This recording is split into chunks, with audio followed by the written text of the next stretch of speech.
Hey guys, good afternoon, everybody.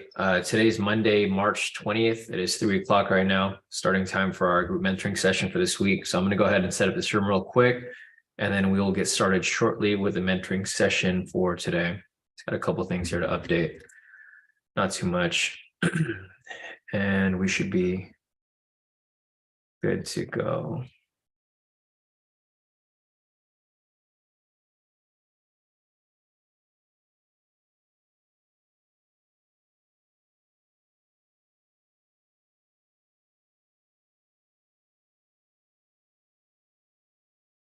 All right. Perfect. Let me get this link sent out to you guys here in the premium.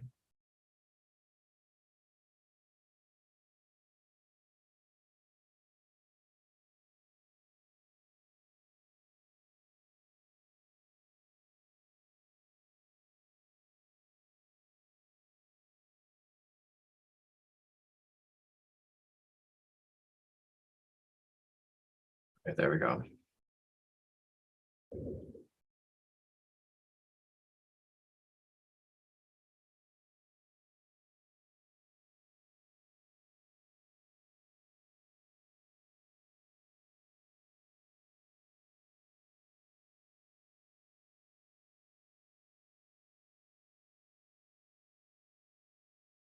All right, perfect. I'll get a few more moments for people to make their way in.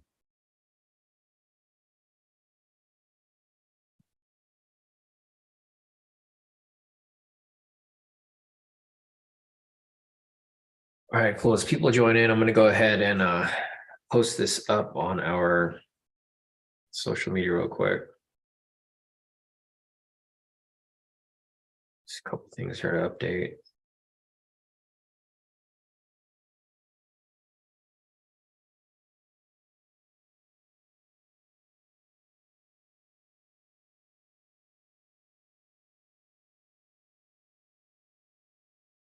Perfect.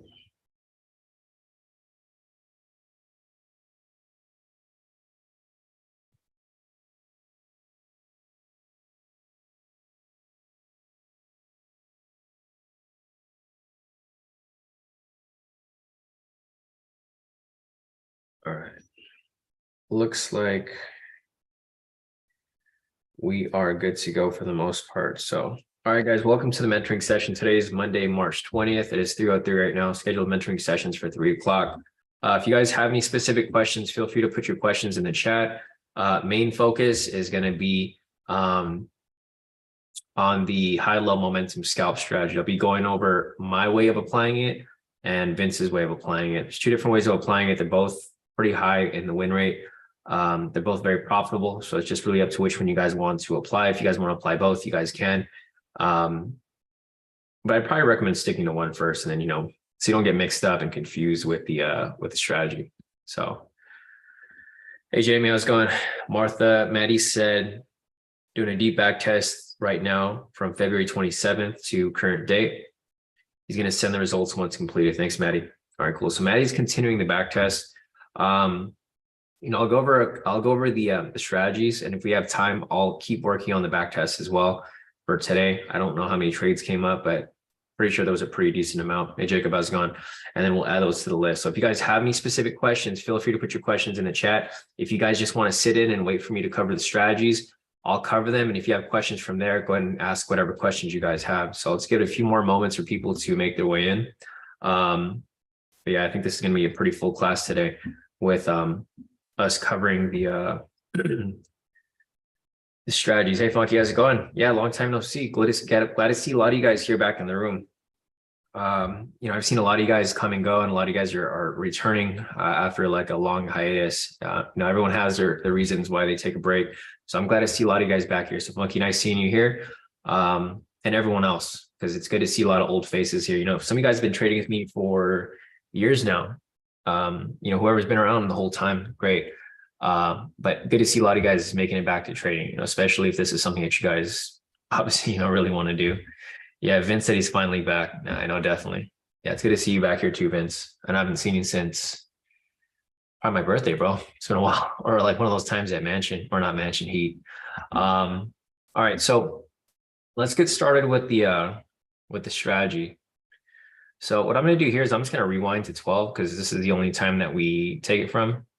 I don't know if there's any other entries here.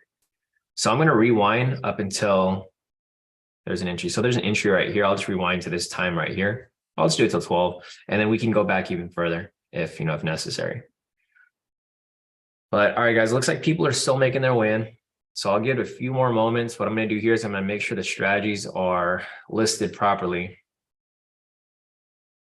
So this one's mine right here. I'm going to go and check my requirements, make sure everything's proper.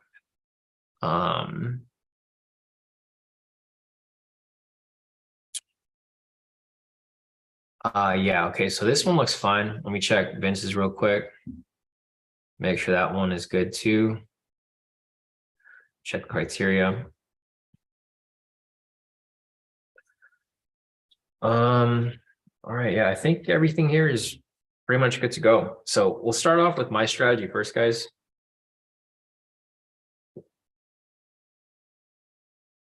I'll show you a quick example here because I already have one right in front of me.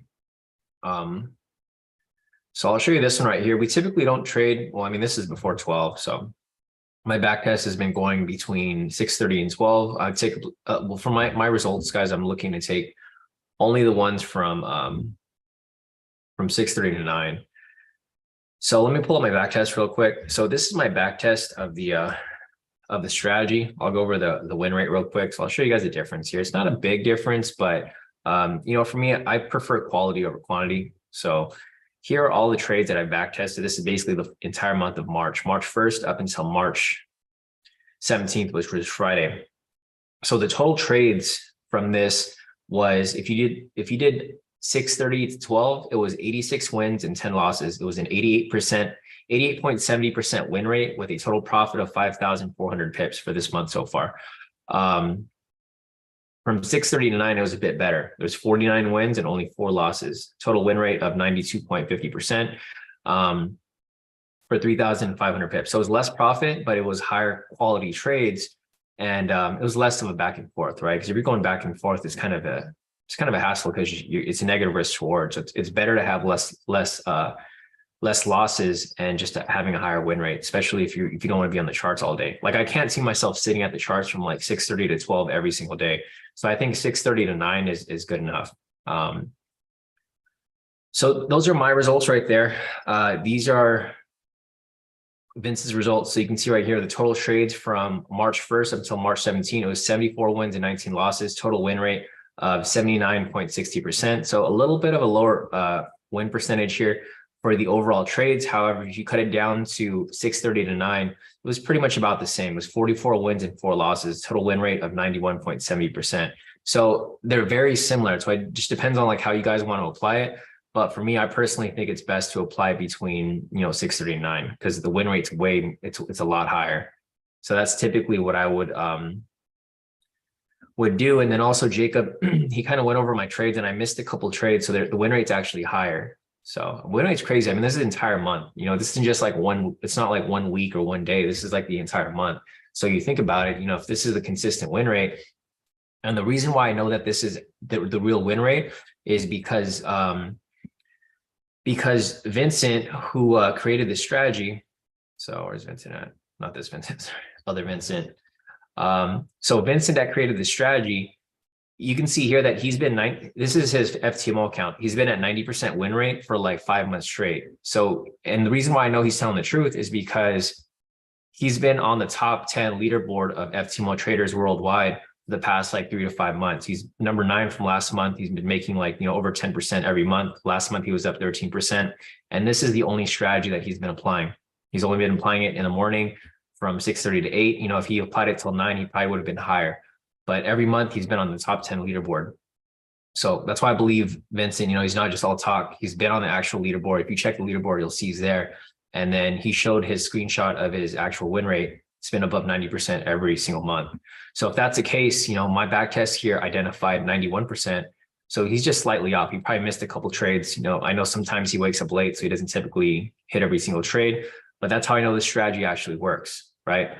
Because we have actual members who are executing these strategies every single day. So for mine, a little bit of a higher win rate. It's up to you guys' preference, which one you guys want to apply. But we'll go over that strategy right now. So here's my strategy. It's the high-low momentum scalp, my version. The first requirement is you need to identify a higher high or a lower low using the high-low indicator. So for example, right here, you can see that there's a higher high, right? Since there's a higher high right here, you're going to look for a sell. If you're looking for a lower low, you're going to look for a buy. So using this as the example, first requirement, identify a higher high. You have that right there, right? That's requirement 1.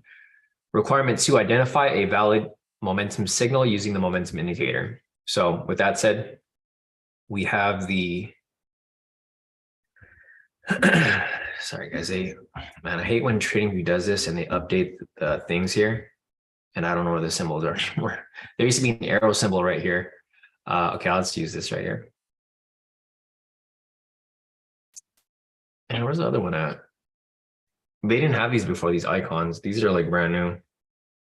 Super annoying because it's not the one that,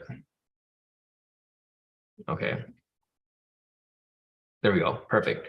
All right, so first requirement again, let's start over. First requirement, identify the higher high or the lower low. We have the higher high right here. Second requirement, you want to identify a valid momentum signal using the momentum indicator. So right here, we have a valid sell signal. The reason why it's valid is because we have a sell signal and there's a red candle within it. So it's got to be red and red for it to be valid, or green and green for it to be valid for a buy. So with that said, we have a higher high right here, valid momentum signal. Step 3, confirm price break and close past pivots 1 and or 2 pivots using the pivots indicator. So what this means is it either needs to break and close past both of the pivots. Let me turn off the yellow one because we're not using that one for my strategy. Okay, so what that means is this momentum signal has to close either past both of them or past the blue one. I colored it blue. Typically it's yellow, I believe, but pivot 2 basically. So some people have been confused with this requirement. It's not really that difficult. Don't overcomplicate it, guys, because I feel like a lot of people are overcomplicating the strategy. Super, super simple. You just got to read it out loud. If you're confused with it, just read it out loud. Confirm price breaks and closes past pivots 1 and or 2, right? So pivots 1 and 2 or pivot just 2. So that's what it means. If it's confusing, just read it out loud. It'll make sense. A couple people were confused about it, and I said, okay, read the requirements out loud. And they're like, okay, it makes sense now, right? So first requirement, identify a higher high. Second requirement, identify a valid momentum signal. We have one right here.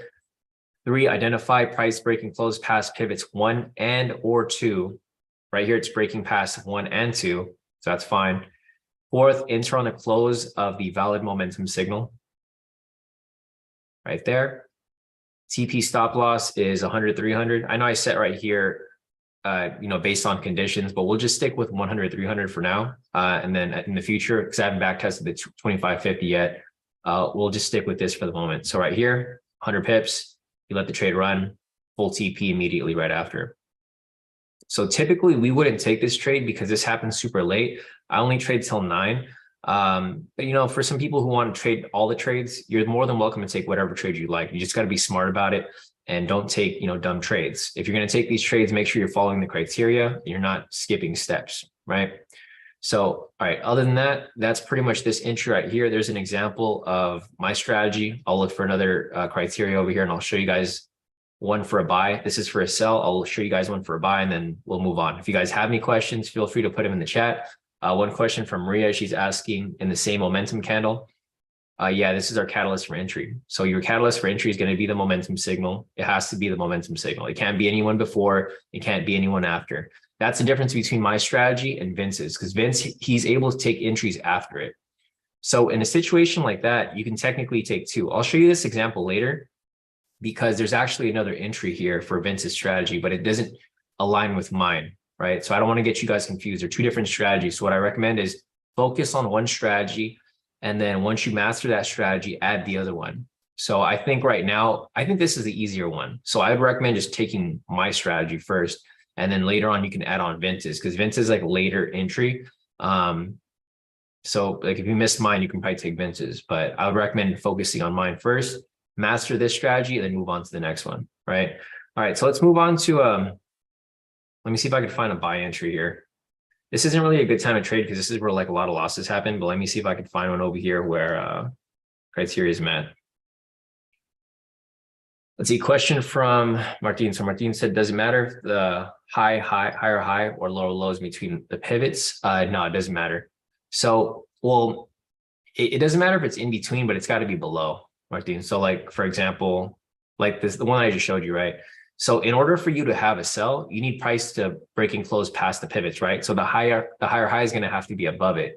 It can't be like anywhere like too low, because if it was in between, then it would be impossible for like the momentum signal to come through, right? So it's got to be somewhere above or somewhere below. So if you're looking for a higher high, it's got to be above the pivots because the momentum has to break and close below it. And then vice versa, if you're looking for a lower low, it's got to be below because you need that buy signal to break and close past it above. So it could happen in between sometimes, but for the most part, it's going to have to be like above or below it. Let's see, B's asking, would that be a trade at 9:10? I think it is. I just glanced at, not sure at the exact time. Let me check. 9:10, you said. No, so this one right here would not be the entry, B, because going back to the requirements over here, requirement 3, confirm price breaks and closes past pivots 1 and 2. You can see from this one right here, it's breaking past pivot 1, but it's got to be between pivots 1 and or 2. So either pivot 1 and 2 or just number 2. Because the reason for that is because if you're just going for 2, this one is already, it's already like past it, right? So that's why, like, if say there's no momentum signal here and then it keeps pushing up and you get the momentum up here, then you're cool and you can take that one. So it's got to be 1 and 2 or just 2. Yeah, no problem, B. Let's see, question from Martha. Martha's asking, are we ignoring sessions, news? Yeah, we're pretty much ignoring all the red flags for this specific strategy, Martha, because my back test didn't incorporate any of the red flags. So if that's the case and it's been touching, because throughout March, there was a lot of red flags, right? If all these entries came up and they all hit and they were at red flags, then, you know, it doesn't really make a difference. So like for this specific strategy, I know this goes against like our belief of like avoiding, you know, red flags, but for this specific strategy, since the testing went so well throughout the day, disregarding the red flags, you should just might as well disregard the red flags, right? You know, red flags are specific for like other strategies. For this one specifically, this is probably the first strategy I ran into where the red flags don't matter, which is perfect because, you know, what would happen a lot in the past is we have entries, but then there's always red flags there, so we can't even take the entries. But for this one, these are all hitting. So, you know, it's going to avoid the red flags altogether. I mean, I'll take them into consideration, but if I see the entry, I'm going to take it either way because it's been hitting pretty much from all of our testing. Question from Maria. She's asking, can we check the momentum signal at 10:21? Sure. $10.21. So there's no entry right here, Maria, because there's no higher high. There's a lower high right here, but it's not a higher high. So this one right here would not be an entry. So it's got to be a higher high or a lower low. Maddie said, except 5 minutes before and after news. Yeah. So the only thing that will be that we'll be paying attention to, guys, for entry is going to be news price, because that's going to cause like a spike in price, right? You're going to see some sort of manipulation. Old news price and open price and sessions, that's fine. But upcoming news, we definitely want to skip that. So that's always going to be something that we skip no matter the strategy. We don't want to trade around news because price can really spike either way. Yeah, no problem, Martha. Question from B. B's asking, if it requires to break past 1 and 2, won't it always be breaking past 2 alone? Yeah, exactly.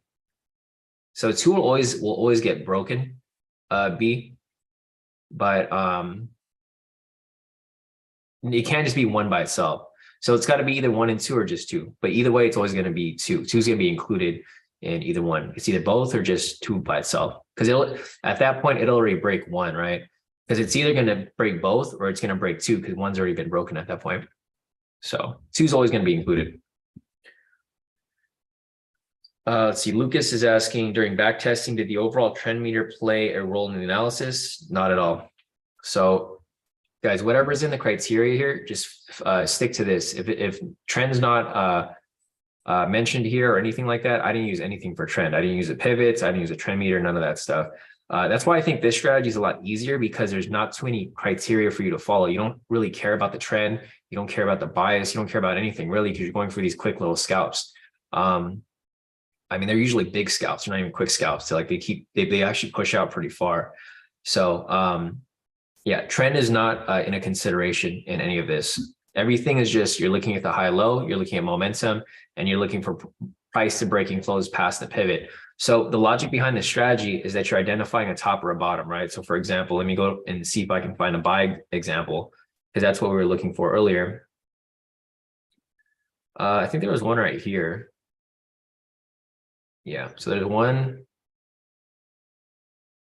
right here. Okay, so the whole logic behind the strategy is you're using a lower low because you want to identify basically a bottom, right? A top or a bottom. If it's a higher high, you're identifying a top. If you're looking for a lower low, you're identifying a bottom, right? If you have a bottom there, you know, price is going to push up at least to some extent from that point. So first step is to identify the high low. You're pretty much identifying where the bottoms are at. The bottom's right here because this is a little lower low. Right here, we have a momentum after it. This is going to confirm that price is likely to keep pushing that direction. That's the logic behind the other step, second step. Third step is confirming price break and close past pivots 1 and 2. So for example, over here, we have pivots 1 and 2. The pivots act as like price structure, but it's dynamic because it moves with price, right? So when price breaks past it, you kind of have like a trifecta of confluences right here. You identify the bottom for one. You identified momentum here. So you're pretty sure that price is going to push up at least, you know, enough to hit your TP because you're only going for 100 pips. So you identify the bottom, basically the floor, you identify momentum, and then you identify a break and close past structure, which is the pivots. If you have all that stuff lined up, odds of it pushing up at least 100 pips to hit your TP are very likely. That's why we apply this strategy. That's the whole reasoning behind this. So having that set up right there, we let the trade run, and you can see it blast right through TP right there with enough space to cover spread if there was, you know, any amount of spread. So identify the higher, lower, low. There's a lower low right here. Identify a valid momentum signal right there. Confirm price break and close past pivots 1 and 2 using the pivots indicator. Pivots right there. And then you enter on the close of the candle, full TP. There's an example of a buy right there. So there goes that right there. MC's asking, does it matter if a lower high or higher low is in between? Yes, it does. So you can't take any trades if there's a lower low. Well, it's right here in the notes, MC. So you can't have any high lows or whatever, lower highs in between. So the reason for that's because it goes back to my logic, right? You're looking for the bottom. If you're looking for a bottom here and you have another high low in between, that's not the bottom, right? Because there's a new bottom. So that's why you want to make sure that there's no high lows in between it. It's a straight push. Like you have the bottom here, you have momentum, you have price break and close past it, and then it pushes through. Chase is asking, how do we determine bias? Are we trading both ways? Yes, we're trading both ways. There's no bias. These are scalps. These are quick scalps, so we're not using any bias here. If you're trading intraday, then yeah, bias would make sense because you're looking for a bigger hold, right? These are quick scalps. You're only holding it for 100 pips, so the bias doesn't really matter. You're just looking for momentum. So we're basically trading strictly off momentum here. That's why we're trading based off the momentum signal. We identify the low, identify momentum. Momentum is going to push up at least a certain amount to hit your TP, and that's what we're looking for. So bias is not considered in this specific strategy. Other strategies, yes, because we're going for a bigger move, but for this one, we're not really going for anything too big. We're just going for a quick little push. It's a legit momentum scalp. Like that's literally what it is. You're going for a quick momentum scalp, and then you're also incorporating the lows and the highs into the trade to identify tops and bottoms. So, and no bias for this one. B said would be cool to watch if you can go back to a random date in the past and back test that date. Exciting to see Maddie's results. Yeah, we can do that today. So I'll pull up a random day and then we'll just run through the results. Let's see, AR is asking, volume does not matter. No, volume doesn't matter. So guys, just remember, if it's not in the requirements, it doesn't matter. So you could ask as many questions if you want about bias, trend, volume, any of that stuff. If it's not in the requirements, then don't add it in, right? The requirements are the requirements for a reason. I feel like that's a continuing topic with a lot of people, right? If I create a strategy, guys, and it's not part of the strategy, it's not part of the strategy, right? If it was part of the strategy, I would have put it in there. So just don't add anything that's not already included. There's only a couple of things you're looking at: the higher lows, momentum, and the pivots. That's literally it. Don't look at the trend. Don't look at volume. Don't look at bias. Don't look at retail sentiment. Don't look at me. Don't look at anything, right? If it's not on the requirements, guys, don't add anything to it. This is a question I get like for almost every strategy I make. I'll put a strategy and I'm like, okay, we're looking for the trend meter and the momentum signal, right? That's like the basic intraday or momentum scalp strategy. And then we'll have somebody ask, okay, but what happens to the retail sentiment? I'm like, it's not part of the requirements. So guys, just try not to make it more complicated than it really is, right? The strategy is really, really simple. So I want to make sure that you guys understand that, because this, like, you guys have seen the results, right? It's like this is really hard to mess up. The only way to mess this up is if you don't follow the criteria. So, you know, I'm trying to like make it clear that there's nothing else that needs to be, there's no secret behind this. There's nothing that I'm doing that's different from what I'm having here in the criteria. Cause I feel like whenever people see a new strategy, they feel like I'm doing something different, but I'm literally doing it live with you guys during the live session. So I'm not adding anything into it. It's literally just these criteria. So keep it as simple as possible, guys. Don't try to add anything. Yeah, Jay said, sorry, we're always overthinking. No, and that's why I want to remind you guys, because that's what's going to mess up your trading, guys. If you guys can just stick to the game plan, like for example, I told you guys that I only trade between 6:30 and 9, right? That means I really only trade between 6:30 and 9. So if you guys want to have good results, and the reason why I'm trading between 6:30 and 9 is because I've done the testing. So I see that there's a big difference in losses, right? Would you rather have 4 losses or 10 losses? I'd rather have 4 losses. So I'm only going to trade between 6:30 and 9. So you guys could ask me if it's okay to trade after 9. I'm going to tell you, yeah, it's fine if you want to trade after 9, but you can anticipate more losses if you trade after that, because you can see, like, even for Vince's strategy over here, this is like, it's a big difference, right? You go from 19 losses to 4 losses. I'd rather minimize my losses by that much and trade less. So I only need to be focused for like an hour or 2 hours and a half, I guess, right? 6:30, 8, 9. Yeah. 2 hours and a half. Because the thing with this, guys, is that, you know, if you want to trade all day, you got to realize that you got to be focused for how many hours? 6, 9, 10, 11, 12. You got to be focused for over 4 hours, right? That's not going to be easy. It's not going to be an easy task to be staring at your screen all day for like 4 hours and then be able to execute this strategy every single time. So I think it's better to just focus. You don't even have to trade till 9. You can probably just trade till 8 if you like. But what's happening, and you guys can even pull up the results here. If you guys are in the premium group, I posted this in the chat. So just scroll up to the previous posts, and then just click on this here, and then you can pull it up yourself. If you guys want to look, you guys can see how many entries happen after 8 o'clock, right? A lot of these entries actually come before 8. So if you don't want to trade till 9, then that's fine. You don't have to. But you're going to see that there's some entries that do come up here after 8 o'clock. So it's just really up to preference. But for me, I'm probably going to stay on until 9. You know, it won't hurt to stay on for like another hour, because I'm usually on there for an hour anyways, because I'm answering questions at the end.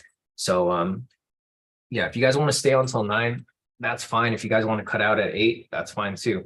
It's just up to preference. But I mean, you're gonna run into more wins if you continue trading. And there's like some losses here, like on the 9th, there's a loss here at 8:46. But a lot of these trades are fine after 8. You just start running into losses like after 9. So like right here, 10 o'clock, there's a loss on a Friday. Right here at 11, there's a loss at 11, loss at 10, loss at 9:57. This is like all NFP day, I believe. And then loss here at 11. So up to preference, but I'd recommend you guys trade between 6:30 and 9. So let me scroll up a little bit.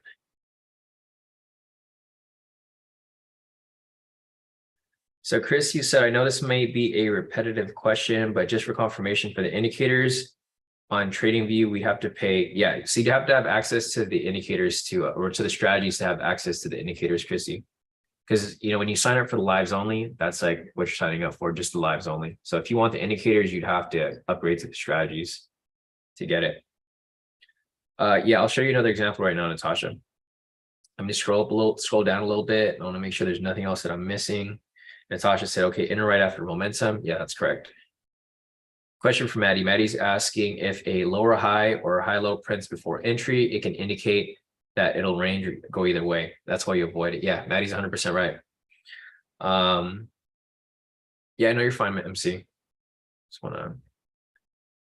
Yeah, Chrissy said, I understand this so much more now. Yeah, it's super simple. Maria's asking, can we check 1111 momentum signal? Yeah, sure. Maria. So I'll check that and then I'll go to yours, Brian, right after. Okay.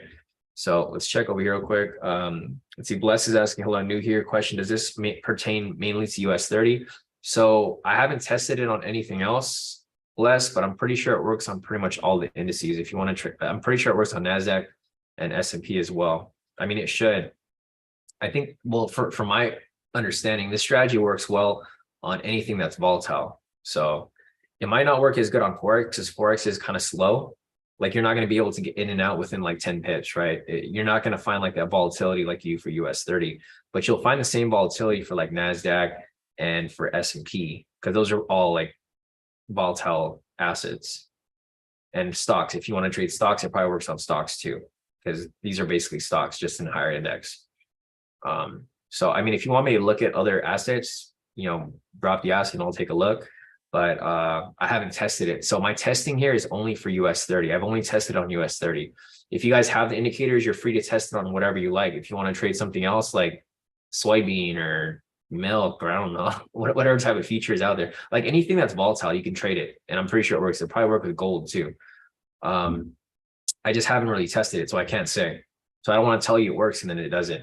But I'm pretty sure it should work on anything that's volatile. So, all right, Maria said 1111. Let me see where that's at. 1111 is right here. Yeah, so this right here looks like it is a entry, but it's not one I would take because it's after 9, right? So I personally wouldn't have taken it, but let me see if it played out. So this is why I don't like taking trades late because the market starts to move kind of funky once it gets later in the session. So for me personally, I wouldn't have taken this trade, but it looks like it does meet criteria and it looks like it doesn't play out. And if you look at the results, Maria, a lot of the losses happen here at that same time, right? This loss happened at 11:39. This loss happened at 10:44. So it's around the same time period, 11:42. Like when you get towards the later end of the session, like right here, same exact time, 11:11 on Tuesday, March 14th, a loss. So this is where you start to see patterns. That's why I like doing this back test because you can see patterns. Like for example, here, Maria saw this at 11:11. This was a loss. You look back in the past, loss at the same exact time. So what could you do to fix that? Don't trade at that time, right? So I'm just going to stick to 9 o'clock. But yeah, Maria, that one right there was a loss, but not one that I would have taken. Other than that, okay, so Brian wants me to check the buy at 825. Let me go there real quick. All right, so guys, if you guys are putting your questions in the chat, don't worry, I'm going to get to your question. I'm just going over the questions in order. So whoever asks questions first, I'm going through these questions in order. Question from Brian's asking about the one at 825. Let me see. So I don't see one at 825, but I do see one right here right before it, Brian, at 824. So I'm pretty sure that's one you're referring to, right?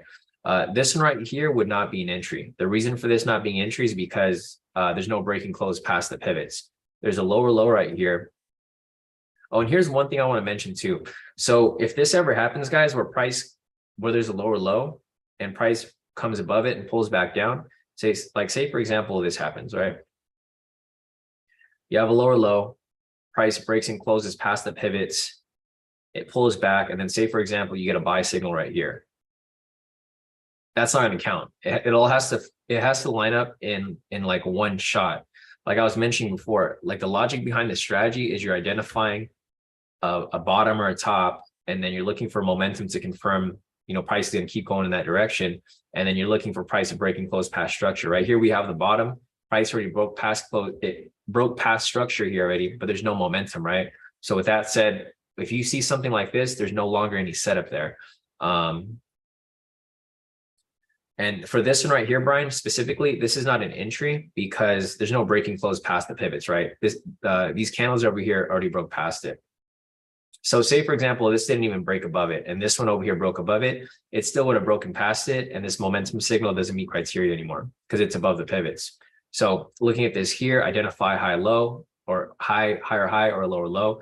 There's a lower low right here, identify valid momentum signal, which is over here. And these have to go in order, right? So make sure that you're reading this in order. Identify higher high or lower low. You have it right here. Identify momentum signal right here. 3, confirm price breaking close past pivots 1 and 2. It didn't break and close past it, so there's no entry off this specific candle. Does that make sense, Brian? Let's see. Chase is asking, is this going to be the new main strategy to trade? I think so, Chase, because this thing is really easy. And from the back test, it provides enough entries for the session, right? I'm only looking to take like maybe 1 or 2 trades. But if you look at the times right here, actually, I'll pull down. So if you look at the times right here, this is like from 6:30 to 9. Like each day, there's a pretty good amount of entries. There's like 1, 2, 3, 4, 5, 6, 7. 1, 2, 3.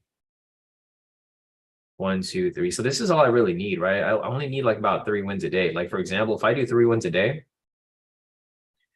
like if I do 3 wins a day, that's 300 pips, right? I'm doing 100 lot size. So that times 10, that's 3,000 per account, right? If I'm doing 3 trades a day times, and if I want to increase my lot size in the future, I can do that.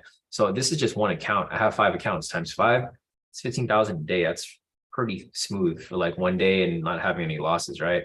So like I do something like that daily, and then times 5, that's like 75 a week. That's crazy. Just thinking about the numbers is pretty crazy.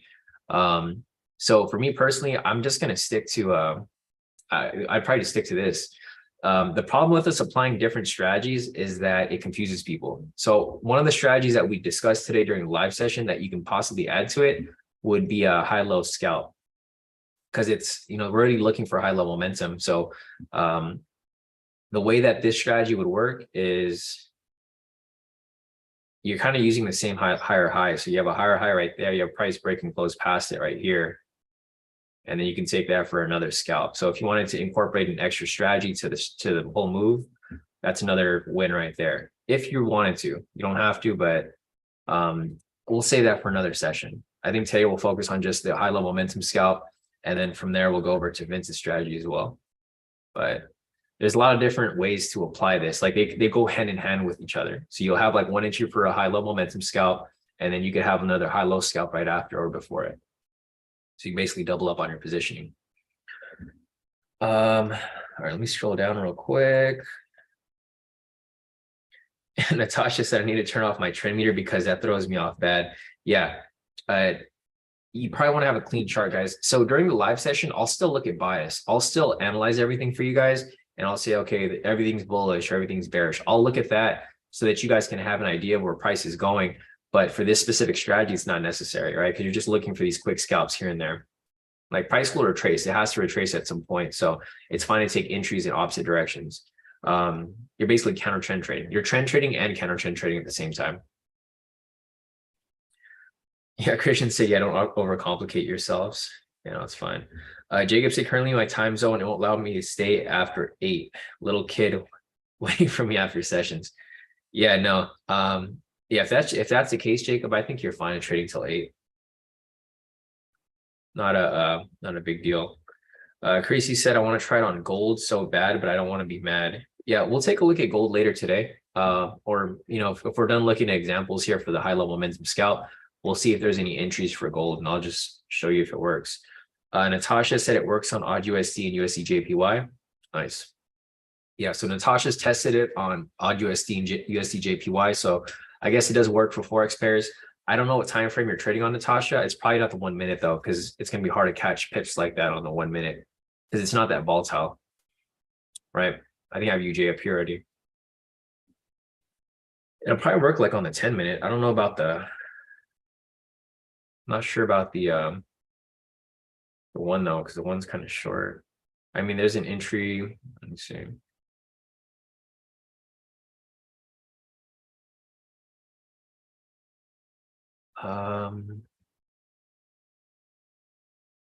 So I mean, there's like one right here, a lower low with a buy signal breaking past it. Yeah, I don't know if this would work for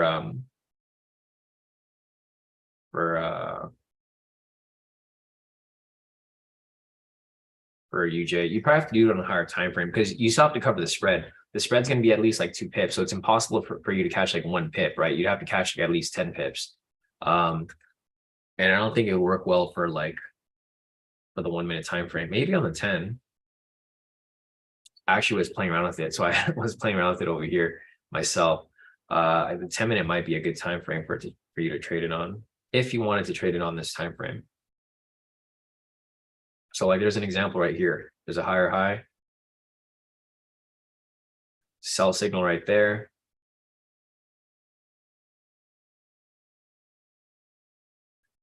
It'd be 100. Well, this would be a 1030 still. It'd still be a 10 pips and 30 pips.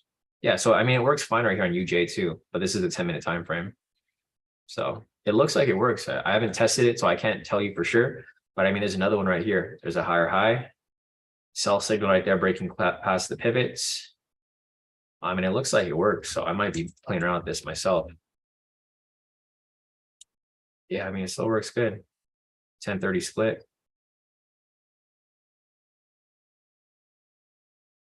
Yeah, maybe if I get this actually does really work. So I'm looking over here. I'm looking at I'm basically back testing right here for UJ.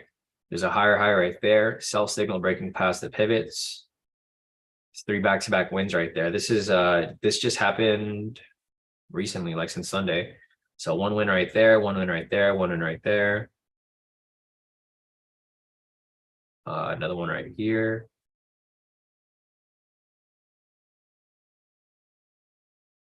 Damn, okay, this actually works really well.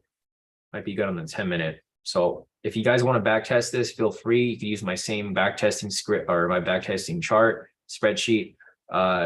Just apply it on a specific time. I think for Forex, you have to go on at least like a 10-minute because the 1 minute is just too tight. Yeah, this thing actually works really well. There's a higher high right there. Sell signal right there, passing the pivots. That's crazy. How many wins is that already? It's a lot of pips. Maybe I should start calling signals again, huh? No, it's too fast. Like you can't call these trades for signals because they just happen too fast. You have to like be ready to take the trade. So I'm just back testing right here for UJ. Right here. Yeah, and I don't want to call signals because I just, I feel like signals they pertain to like people think you're a scammer if you're calling signals. So I don't want you want to call signals because I don't want to be part of that space.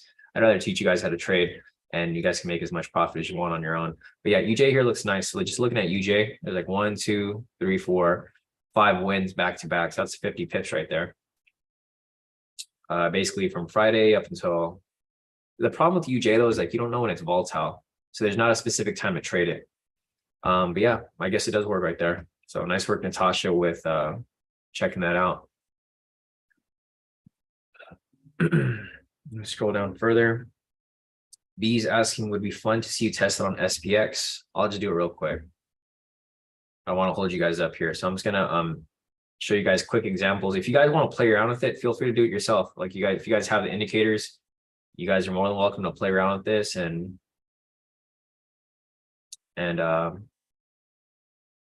see what works and what doesn't.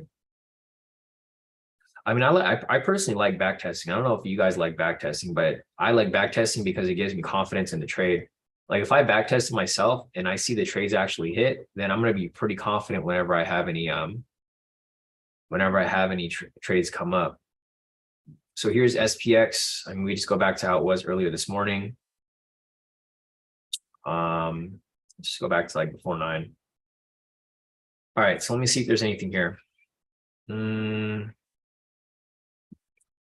It's an invalid signal. Let's rewind it a little bit. Higher high. Invalid signal.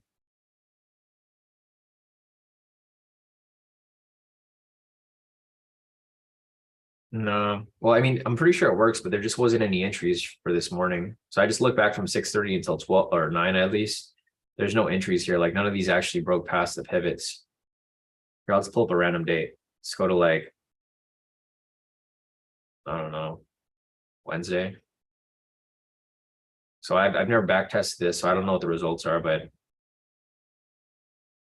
this is last Wednesday. Let's see if I could find something here.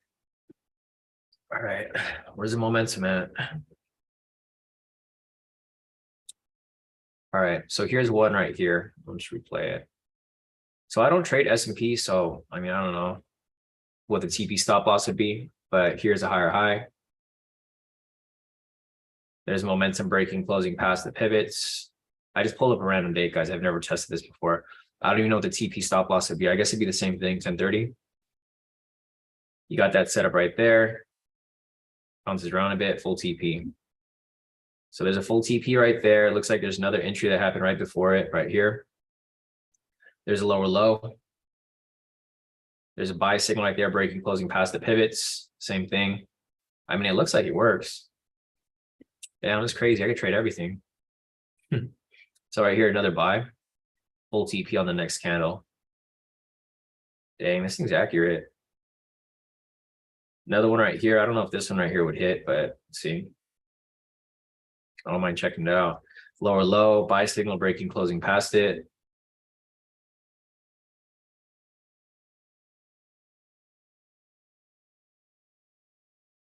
This one looks like it doesn't play out. So I don't know, maybe there's a different time period where you could trade or different TP stop loss. I don't trade S&P, so I'm not sure exactly what the TP stop loss should be.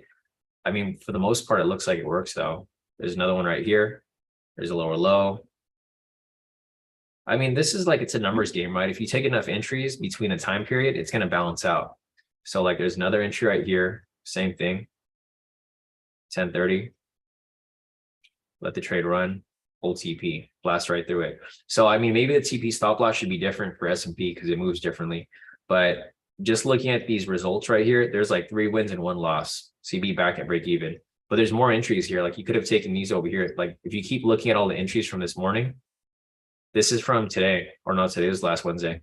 There's a higher high right there. Sell momentum breaking close past the pivots. Sell entry right here. 1030 split.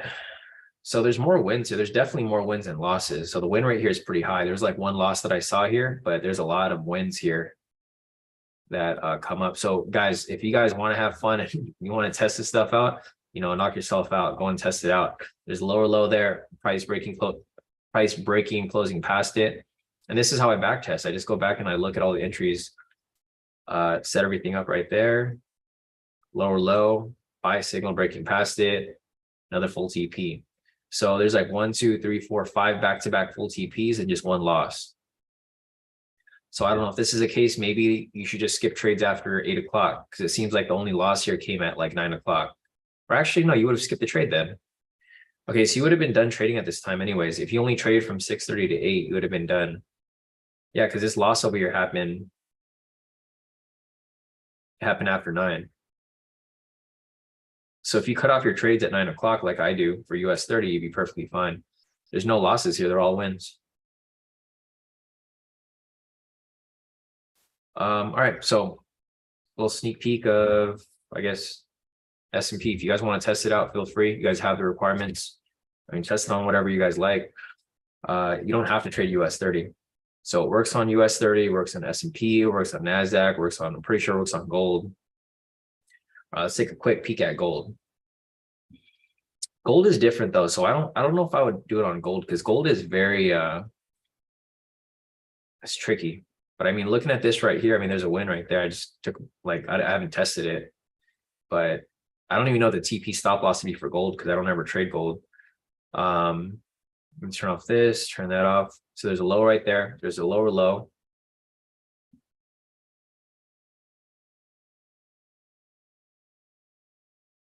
There's a lower low, momentum signal right there. I don't know what the TP stop loss would be. I don't trade gold, but I'm assuming it'd be the same as US 30. 100, 300, you let the trade run and full full TP right there. So yeah, I mean, it works on gold too, it looks like. But again, you'd have to test this, guys. So you can't take my word for it. You guys have to actually go and test it because I don't trade gold, so I'm not sure how it works. But you can see that the criteria does work. It's just you probably would have to cut it off to a certain time period, like 9 o'clock, like I was doing for US 30. Because if you cut it off right here at 9, I mean, there's another entry here. This one also hits TP at that point. There's a higher high right there. Price broken close past the pivots right there. 100, 300, full TP. So yeah, if you guys want to test it, feel free. I mean, I'm not going to focus on this stuff because I don't trade this stuff. But if you guys want to trade it, I mean, you guys are more than welcome to try it out. Yeah, if you guys have the indicators, you guys can try it on anything, really. I mean, you want to trade something random, soybean. I always like go back to soybean because soybean always is always like a funny, it's like a random thing that, but people actually do trade it though. It's a big thing that people trade. Or if you want to trade oil, right? Some people like to trade oil. So here's soybean futures. I mean, you probably wouldn't trade the, let's go to futures soy. That's what I'm looking at right here. Yeah, so if you want to trade soybeans, I don't know if there's any entries that came up. I always use soybeans as an example because it's like such a random asset. Like you wouldn't think to trade it, but it's a pretty big asset if you're like an actual futures trader. But for like people who trade Forex, they don't think to trade soybeans, right? Like for example, here, same thing. You have a lower low right there, price breaking, closing past it. I don't know what the TP stop loss would be because I don't trade soybeans. I mean, I don't know. I guess it looks like the volatility is really low for this asset. So you'd probably use like maybe a 520 or something like that. Or not even a 520, maybe like a 515. And it looks like it hits, right? So it still works. It's just you got to change your TP stop loss. So you could trade it on pretty much any asset. If you want to trade, what's another random asset that people trade? Oil, right? So crude oil futures. Let me see. We'll do CBOT. Whatever, micro oil. Yeah, same thing here. If you wanted to trade micro oil futures, same thing, right? You have a lower low right there. You have a momentum signal, long position. Again, I've never traded, well, I've traded oil a long time ago, but not this kind of oil. This is light crude oil. Again, for this, your TP stop loss would probably be, I don't know, smaller. Volatility is less. But you can see it still works perfectly fine. So yeah, guys, whatever. It's up to you guys, whatever you guys want to apply. If you guys want to play around with it, feel free. I mean, you guys got a lot of opportunities here to test this out. So whatever you guys trade, feel free to play with it. And then I'm pretty sure you guys will find luck. You just got to adjust your TP stop loss. That's the main thing. All right, let me go down the list. Chase, I do see a question about Bitcoin. We'll take a look at that too. But I'll get to your question a little later. So yeah, exactly. So Jacob said it's he doesn't really like when the borderline pivots. He likes when it smashes right through. I like that too because it's clear, right? You know for sure to get into the trade.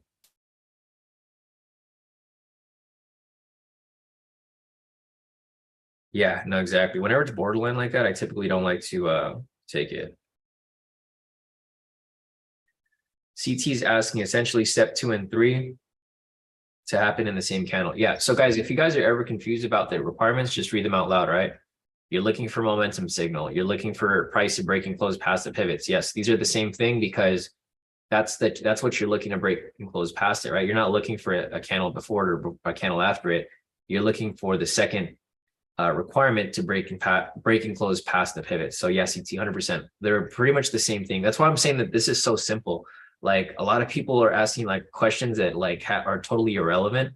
You know, you guys can only imagine my inbox is like blowing up. Like I woke up this morning with like 100 messages and I'm like, damn, how do I even get started? Like I try to make the requirements as simple as possible. And they are as simple as possible. I feel like when people see that it's too simple, they think that there's more to it, but realistically, it's really what I put on the chart. I mean, for the requirements. So yeah, what CT said, 2 and 3 are pretty much the same thing because you're looking for the same candle. I just had to break it down because if I put everything in one requirement, it would just confuse people, right? So that's why I kind of broke it down a little bit to 2 different requirements, but they're literally the same thing. You're just looking for a high, lower low or a higher high, and then you're looking for momentum to break and close past the pivot. That's pretty much it.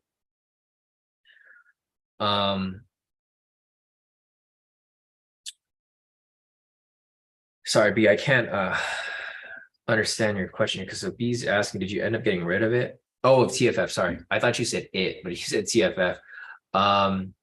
Yeah. So with my TFF, I just kept eating losses because of the spread. So what I did was I kind of just took a trade and I forgot about it, and then it ended up holding it into the weekend, and it just obviously what happened. It just kept running like it was in profit, and then it went down, and then it went back up, and I just never checked on it. I looked at it like a couple weeks ago, and it was violated. So it's all good. I was gonna violate it anyways because I just kept eating losses off that trade. TFF is not a broker that I recommend scalping with because they don't really allow you to scalp. Their spreads are too wide and the fees are too high. So like even if you were to make, like I was supposed to make 1,000 per account, I would get like a -100 on TFF, which was like, what the heck? So they just don't, they're not a company to scalp with. If you want to trade intraday or swing trade with them, they're probably okay, but they're not good with scalping. So I do not recommend using them for any scalping. All right, let me just scroll down a little bit. I know Christian said I'm getting FOMO on UJ. All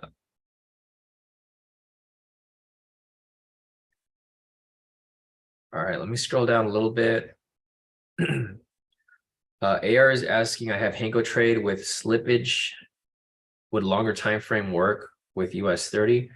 I don't think there's any problem with Hanko trade. I've used Hanko trade in the past. That's like my personal broker that I use, AR, and that's fine with me. I don't think there's any issues with Hanko. So you should be fine with them. Natasha's asking, wanted to see if it worked on other time frames because I'm not always able to trade live with you guys. I wouldn't necessarily trade it on any of the other time frames with YM because you're pretty much like, if you're going to trade on something higher, Natasha, you're pretty much going past 9 o'clock at that point, right? If you're trading on the 10-minute time frame, like for example, you're trading on the 10-minute, you're not going to have any opportunities. Like you probably won't even, oh, what did I do? Sorry. Did something here. So if you wanted to trade like on the 10-minute, Natasha, it just wouldn't make sense, right? Because if you're trading on the 10-minute, you have like maybe one momentum signal that's going to come up. You're never going to have any entries. So, I mean, you can try it on different time frames, but you would have to just test it out. Like you'd have to go on the 5-minute or anything like that. 10 minutes, like impossible because 6:30 is right here and 8:50 right here. I mean, 9 o'clock, it's ready to cut off. So you can see if you look back over here, there's like literally no entries for US 30. And if I also look back, it doesn't even look like there's anything that would have came up. This right here would have been a loss. And this is at 4:30. So I mean, it's not even one that I would take. It's pre-market. Yeah, you're probably never going to find any entries for, I'm looking back and there's like nothing here. There's one right here. This was like Friday morning, 9 o'clock. Lower low, buy signal. TP stop loss would have to be a little different because obviously it's a bigger move. Probably use a 50-50, 1-to-1. So it plays out right there. Typically for the 10-minute time frame, I use a 50-50 because that's basically how the range moves for this specific time frame. So I mean, if you want to test it, Natasha, you can, but I don't really this is a scalping strategy, right? So you're not going to use a scalping strategy on intraday. So just keep that in mind. Like this strategy is meant to be scalp. That's why it has scalp in the name. If it wasn't a scalping strategy, it'd be called like high-low intraday strategy or something like that. But this is meant to be scalped. So, but if you guys want to test it out, you're welcome to test it out. You just have to actually test it out. You can't just take the trades on your live account and expect it to work out without doing any testing. The only reason I'm comfortable with taking it is because we've done testing and I know the win rate. So that's why I'm okay taking it. But it's only because I put in the work to back test it. So, all right, let me scroll down further and see if there's anything else that I'm missing. All right, so Maddie did the testing from February 27th to March 20th. 50 wins, 5 losses, total profit of 3,500 pips, which is a 17.5% gain and a 90.90 win rate using my requirements. Nice. Solid, Maddie. Yeah, so here's Maddie's back test. Solid. So yeah, it's Maddie's back test from 27th up until, this is from 6 to 9, right, Tom? Maddie, or is it just till 8? I think he only did it till 8, right? Let me see. Okay, 6:30 to 8. Yeah, so this is Maddie's criteria from 6:30 till 8 o'clock. So yeah, if you guys don't want to trade until if you guys don't want to trade until 9, the win rate's still pretty high. I mean, it looks like there's even more pips around that time. That's about the same. It's literally about the same. Let me check real quick. So I have 3,500 for 9 o'clock, and Maddie has 3,500 too. So, yeah, I mean, if you want to trade till 9, I guess it's fine.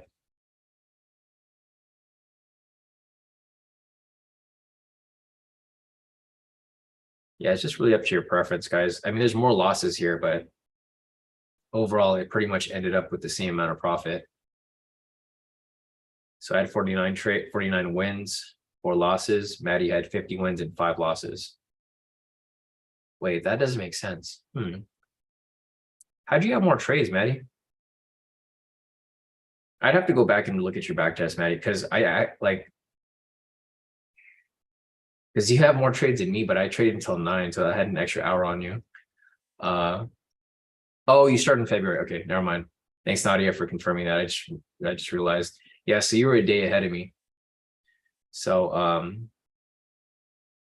yeah, okay, now that makes a lot of sense. Thanks, Nadia, for confirming that. All right, so yeah, if you guys want to have Maddie's, I'll post it in the group a little later, or unless Maddie already posted it. Okay, so Maddie already posted it right here in the premium chat. So if you guys want to look at Maddie's back test, he's posted right there.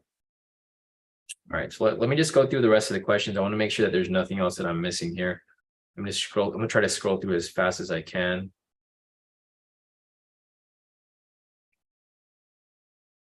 B said, seems like you could probably get better than a 3-to-1 risk reward on this, maybe 2-to-1.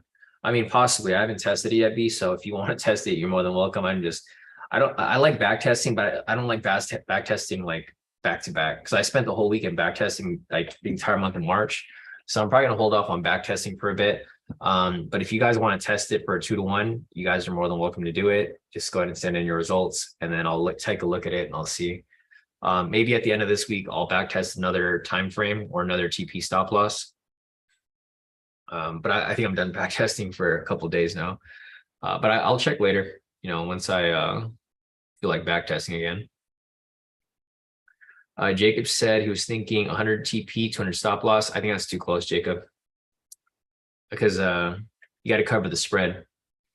Spread sometimes is like 100 pips almost. So if you have like a 200 pip stop loss and you go into drawdown even a little bit, you're gonna get stopped out. It's gonna stop you out, and then it's gonna go straight to your TP.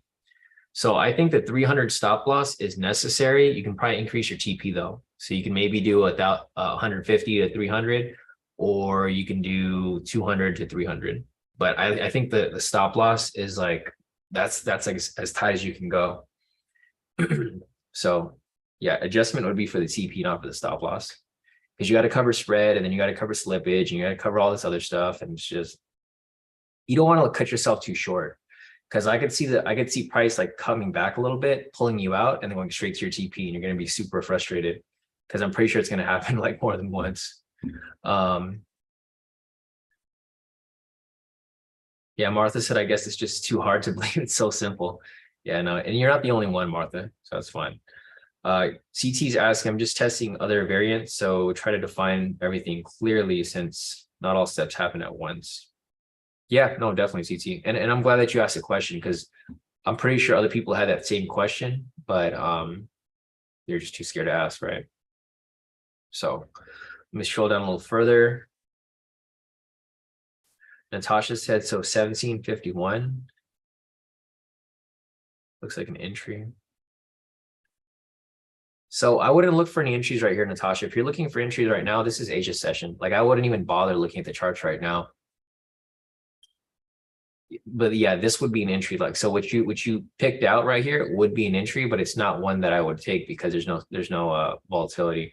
So there's a higher high right here, and the spread right now is like 280. It's very high. So there's a higher high here. Price broke and closed past it with the momentum signal. So yeah, this here would have played out. The spread's super wide, so you probably would still be in the position right now, or maybe it would have closed out. Spread's 280 right now, so you probably would still be stuck in the position because you got to pay spread both ways, getting in and getting out. So you're gonna get in from right there, and then your spread is still gonna be like that much,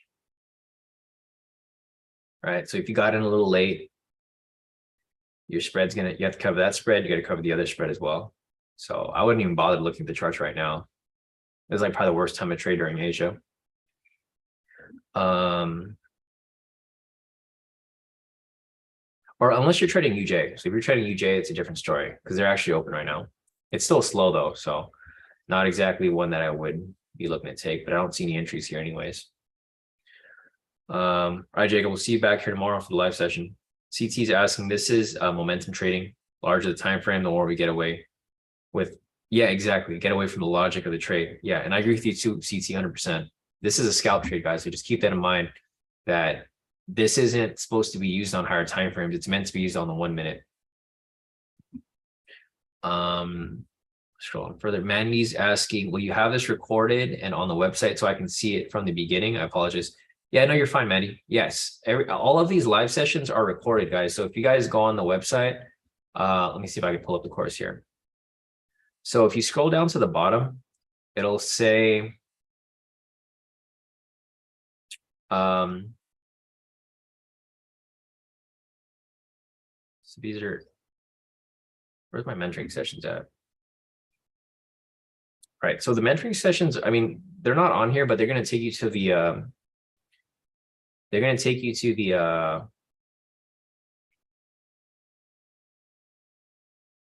the YouTube channel anyways. So yeah, Mandy, if you want to look at any of the previous mentoring sessions, just go to the YouTube channel. So go to youtube.com/KodiKaiTrades. Again, that's youtube.com/KodiKaiTrades. Just go from the main page and scroll down. And anything with the green background is a mentoring session. So if you go over here and click on live, everything will be in order. Anything with the green background is a mentoring session. So it goes from earliest to latest. So this one is the one that we're doing right now on the 20th. You can click on this and rewatch the entire thing.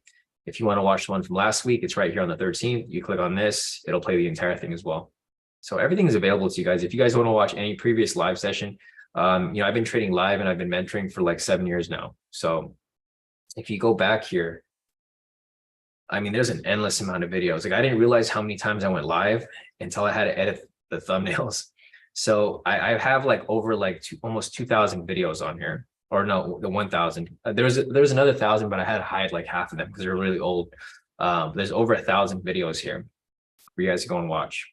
So I trade live every day. So I trade live every day, and then I go mentoring like maybe once or 3 times a week.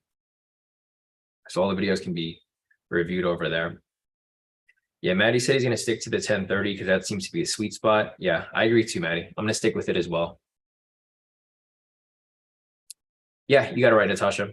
And no problem, Andy. All right, so let me just look over one more thing for Chase. We're just going to look at Bitcoin. That's what he wanted to take a look at.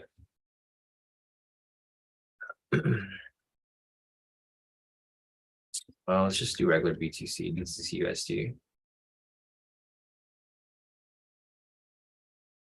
Yeah, so I mean, I'm looking at it right here. It looks like the strategy works here too. So let me see one example. So the nearest example is right here. I don't know what the TP stop loss would be because I don't trade Bitcoin like that. But if you're going to trade Bitcoin, let me see. So there's a lower low right here.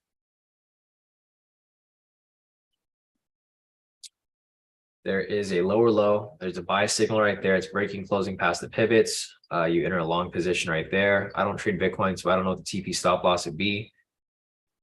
Yeah, B said the spread's too far to trade this for Bitcoin. Yeah, so I don't know because I don't trade Bitcoin, but yeah, what B said is that the spread's just way too wide. The market's too volatile right now for this. But I mean, yeah, if you wanted to take something like this, I guess your TP stop loss would be 1,000. Looks like it's too tight, so it might be like 3,000, maybe. I don't know, 3,000 to 6,000. I don't trade Bitcoin, so I can't really tell you what it would be. Or this could probably be a 1-to-1. I mean, I don't know. But yeah, if you wanted to test it out, you can test it out yourself, Chase. You just got to have the indicators. I mean, the strategy works. You just got to figure out what your TP stop loss would be, or you probably do it on the higher time frame. Because I mean, obviously it works. You can see right here again. So there's one right there that hit. There's another one right here. Like you could probably do a 1-to-1, the size of the candle. So like the size of the candle right here is like 7,000 or 8,000. And you can do the same thing, 8,000 both ways, or 800. I don't know what this is because I don't trade Bitcoin. So there's different ways to apply. You can just do the size of the candle because the candles are typically big when you get a momentum candle. Again, right here, there's a lower low. The buy signal right here.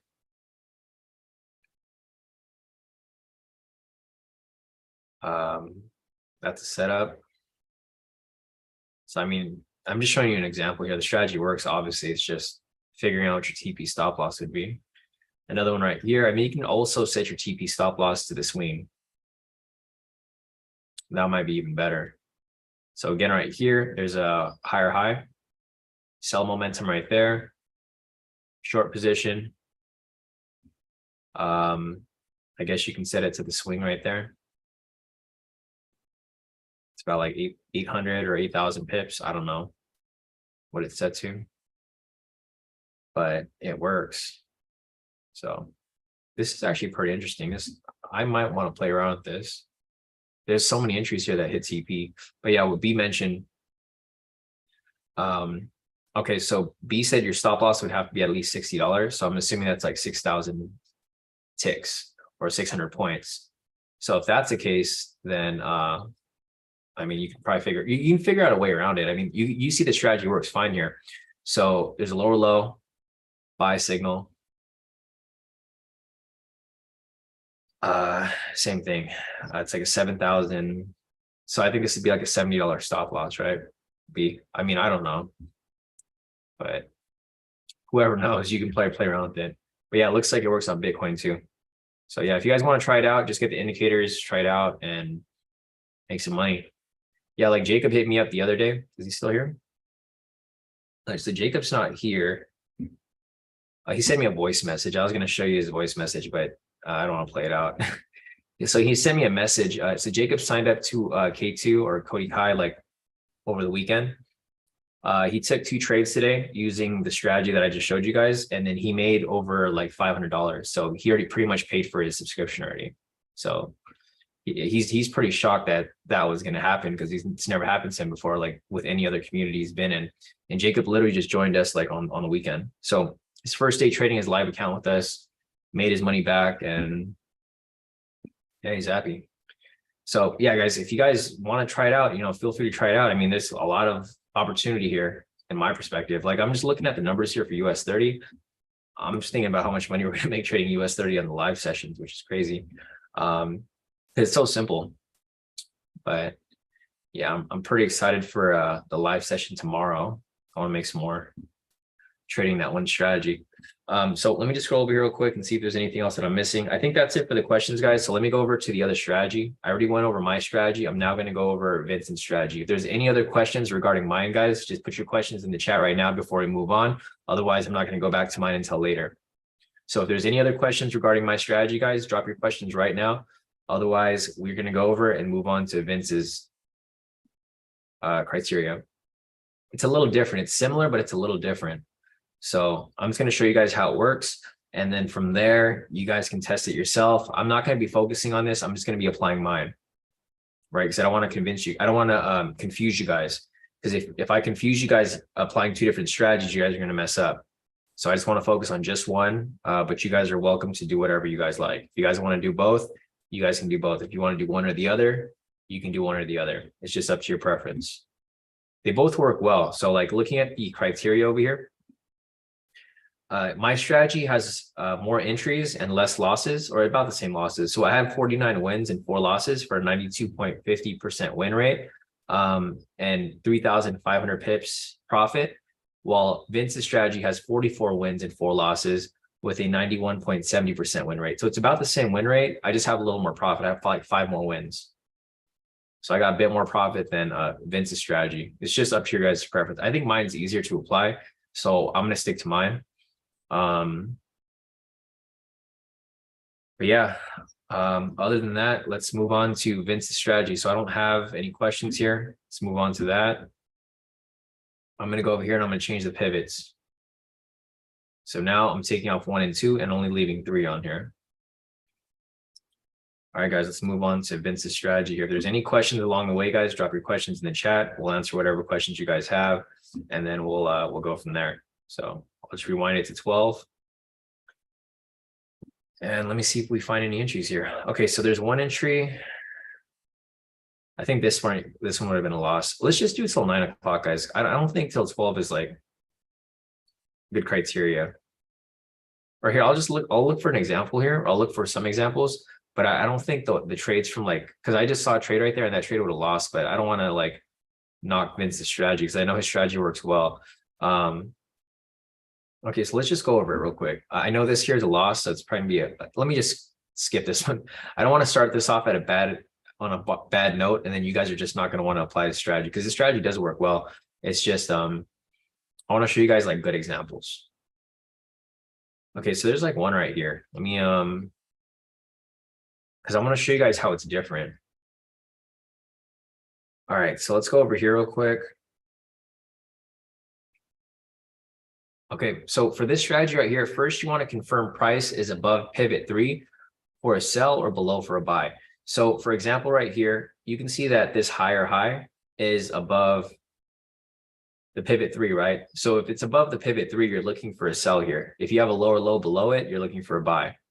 So with that said, right here, you have a higher high that is above it. That's going to be step 1. Step 2, you want to confirm, or you want to identify a higher high or a lower low. Oh, sorry. Okay. Thanks, Maria, for clearing that up for me. I thought I saw one there. Okay, no, I take that back. That one was wrong. Okay, this is one right here. My bad, guys. All right, so let's start over again. So step 1, confirm price is above pivot 3 for a sell or below for a buy. So right here, price is below with a lower low. So we're looking for a buy here, right? We're going to ignore this because this isn't the one that we're looking at. We're looking at this one down here because we're basing everything off momentum. The thing that you guys need to keep in mind is momentum. This is always going to be the catalyst. So you don't really care about the lower low or the higher high. You want to look at momentum because if there's no momentum, there's not going to be any entry. So you guys got to keep in mind, just like what Maria just corrected me with right here. She mentioned that there was no momentum for the sell. So I totally screwed that one up because the catalyst for any of these entries is always going to be momentum. Everything's going to be based that's going to be based off the momentum. So looking at this right here, you have a lower low right here, right? So you have a lower low, it's below the pivot 3. You want to identify a higher high or lower low. So step 1 and step 2 are pretty much the same criteria. You're looking for a lower low that's below the pivot, or you're looking for a higher high that's above it. So okay, cool. Yeah, Vincent said for anyone who has questions on his, he's free on Telegram for questions. So if you guys want to ask Vincent any questions, I recommend asking in the premium group right here and just tag him in it so that other people can see your guys' conversation, because other people probably have the same questions you guys have, right? So like if you guys have any questions, I mean, you can DM him, but I would recommend that you guys ask his questions in public so that other people can see your responses, because they probably have the same questions as you. So looking at this right here, Vince, if I'm doing this wrong, just let me know so I can make a change. But I think this is the proper way of doing it. So first, you want to confirm price is above or below the pivot 3. Right here, we have it below it. We want to confirm a higher high or lower low. Since price is below here, we're going to look for a lower low, which is right there.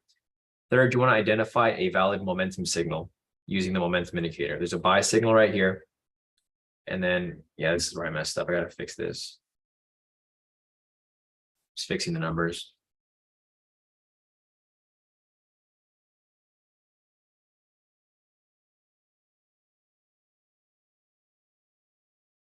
All right, let's start over. So step one, confirm prices below the pivots with lower low. There's a price below pivots here with lower low. Step three, identify a valid momentum signal.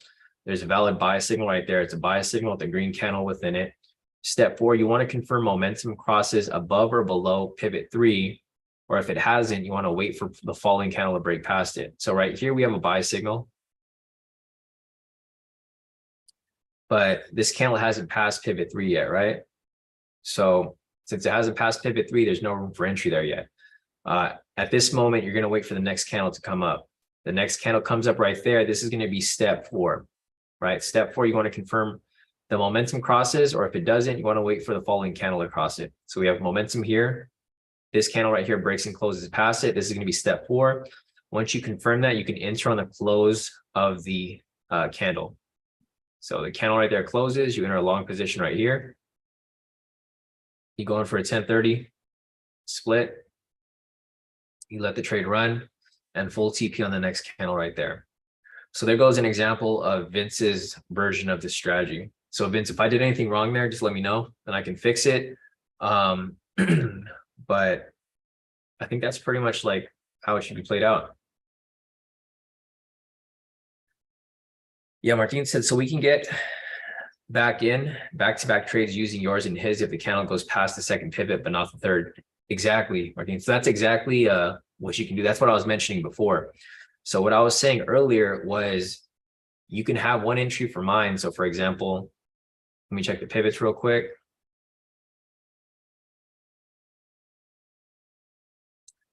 So this wouldn't be an example, but if I see an example like that, Martin, I'll let you guys know. But like basically what he was saying was, you know, if you have an entry for me that's below, and then you have the next candle that breaks and closes past it, you can have technically two entries right there. And you can see that from my results. So if you look at my results over here, sometimes you'll have like one entry. Like for example, there's one right here at 704, right? There's one at 658, and there's another one at 704. So you could have like two entries back to back right there. They're not the same entry, but they happen right after each other. So not a horrible plan, Martin. It's actually a good plan. That's if you can get both of the strategies down, you can actually hit both of them. So you get basically a 2-for-1 off the same move. Yeah, Song said 1040 is an example of it not hitting. So let me go back. I'll just go back in order right here. I'll see if there's another one. Yeah, this one here at 1040. So this is one at 1040, which did not play out. This is another reason why I don't like trading after 9. You start to get this weird movement after 9 o'clock. You get that mid-market reversal and the price just starts moving funky. So here's an example of the trade not working. Let me go and turn off the 1 and 2. So again, looking over here at Vince's strategy, first you want to confirm prices below for lower low. There's a lower low right here. Prices below the pivot 3. You want to identify a valid momentum signal, which is right here. Step 4, you want to confirm the momentum is crossing pivot 3, or you're going to wait for the following candle. This right here is actually crossing. So this would be an entry for a buy. Same setup, 100 pip TP, 300 pip stop loss. This one unfortunately doesn't play out and it goes straight to stop loss. So this is why I don't like trading after 9, because you start to get that mid-market reversal. If you guys are not familiar with that, typically middle of the market, price starts to reverse the other way. So you can see price was kind of going up from right here. It was going up pretty much all morning. From 6:30 up until like 9 o'clock, price was going up, started dropping right here, came back up, and then the reverse started playing out right here. So that is why I typically don't like trading after 9. So yeah, Vince, if there's anything that I'm doing wrong here, you know, feel free to reach out to me or message me. I'm assuming there's nothing wrong with it. If there is, though, just let me know. So let me go over a couple more examples here for Vince's strategy.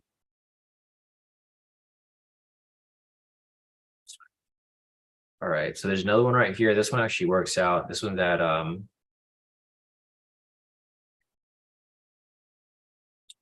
right, so you're looking for the higher high right here, and you're making sure that price is above the pivot. So right here, price is above the pivot. We have a higher high right there. That's going to be step 1 and 2. Step 3, you want to identify a valid momentum signal. There's a valid sell signal right here, sell signal with the red candle within it. That's going to be step 3. Step 4, you want to confirm momentum crosses below pivot 3 since you're looking for a sell. And it does right here, right? This red candle right here breaks and closes past this pivot 3. With that said, here is the short position right there. Same thing, 1030 split, you let the trade run, full TP on the next candle. So you can see that this strategy works pretty well. I mean, there's different ways of applying it, but it still works well. It's like mine, it's just, there's only one difference. One difference is that you can enter late. For me, it has to be based off the momentum signal. For Vince's, you can actually enter it late if it comes up a little later. Let me see if there's one here. I want to find one where it crosses below it so I can show you an example of it coming later. Okay, so there's one right here.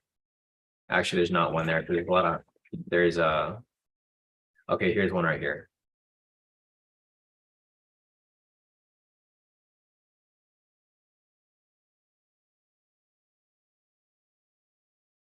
All right, so looking at this right here, guys, you want to look for price to be below because you're looking at the lower low. So there's a lower low right here and price is below the pivot, right? So with that said, that's gonna be step 1 and 2. Step 3, you want to identify a valid momentum signal. There's a valid buy signal right here. That's going to be step 3. Step 4, you want to confirm momentum crosses above the pivot 3. It doesn't cross above it here. So you want to wait for the following candle to break and close past it. So this right here, it doesn't confirm step 4. You still can wait for the next candle to come up. It comes up right there and it closes. Once it closes right there, you can confirm step 4. Step 5, enter on the close of the candle. You enter a long position right there. TP stop loss sets at 1030. You have it set up right there. You let the trade run. Full TP on the next candle. So let me see if this lines up with mine. No, it doesn't. But there goes another example of that right there. Yeah, so Vincent here, he said nothing wrong with it. The only thing that he would do is if the momentum signal is touching pivot 3, he's not entering. Yeah, exactly. Okay. Well, yeah, I didn't add that in the criteria, but I'll add that here. So let me add that right here. So this actually wouldn't have been an entry, guys. So Vincent said, everything's fine. The only difference is that if the momentum signal is touching pivot 3, he wouldn't enter. So this candle right here actually touched pivot 3. So this wouldn't have been one that he entered. So I'll add it to the notes right here. If you guys want to follow it that way, you guys can. If you guys don't want to, you want to do it like how I've been teaching you guys right now, then you guys can do it that way as well. It's just up to your guys' testing. So you guys can go back and retest. But for the most part, there's just a few little differences to here. So if momentum signal touches, or I'll put no entry. Let me check that real quick, Maddie.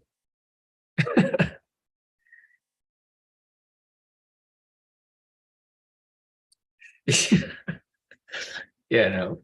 Sorry, guys, we're having a side combo with with Maddie. Yeah, no, I saw that. Okay. My bad, guys. It's just Maddie said something that's funny. I can't focus right now. Okay, so all right, so no entry if momentum candle is touching pivot 3. Oh man. All right, I gotta close that, Maddie. Oh man. Oh, that's funny. Man, these chats are funny, guys. Like every morning something funny happens on these chats. Cracks me up. All right, so I just added that to the criteria. Let me put that there.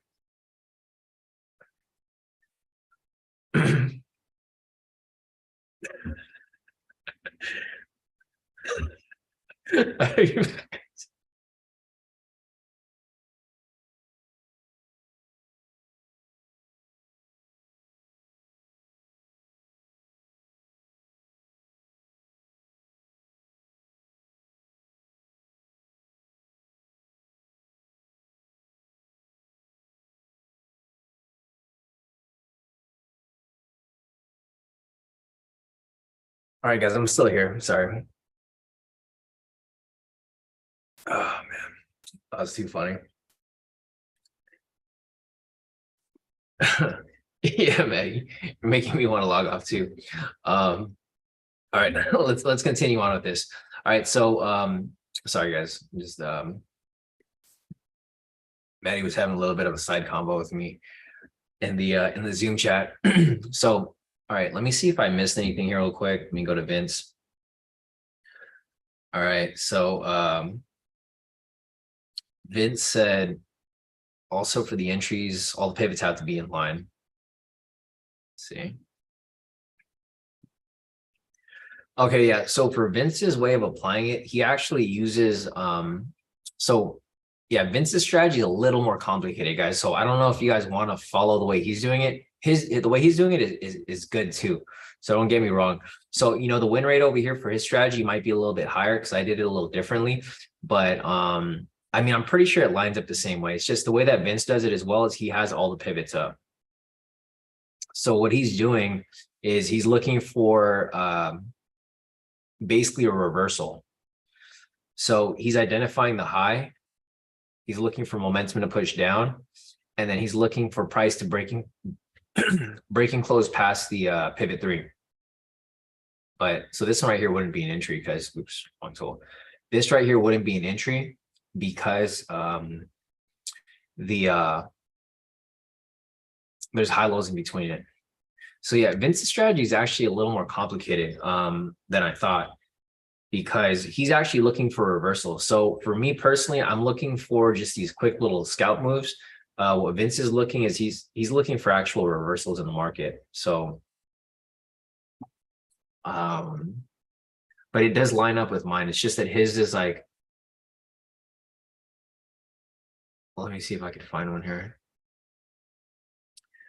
I don't think there was any today. There's only a couple. Well, yeah, that was an example right there, Natasha. So the difference here is he's using all the pivots. So for me, I was only using one pivot, but for this one here, let me see. Let me see. Maria said the first step is incorrect. I think the first step is right because that's what Vince corrected me on before, Maria. So for the first step, he mentioned like if you're looking for a higher high, it has to be above the pivot 3. So that does fit criteria, right?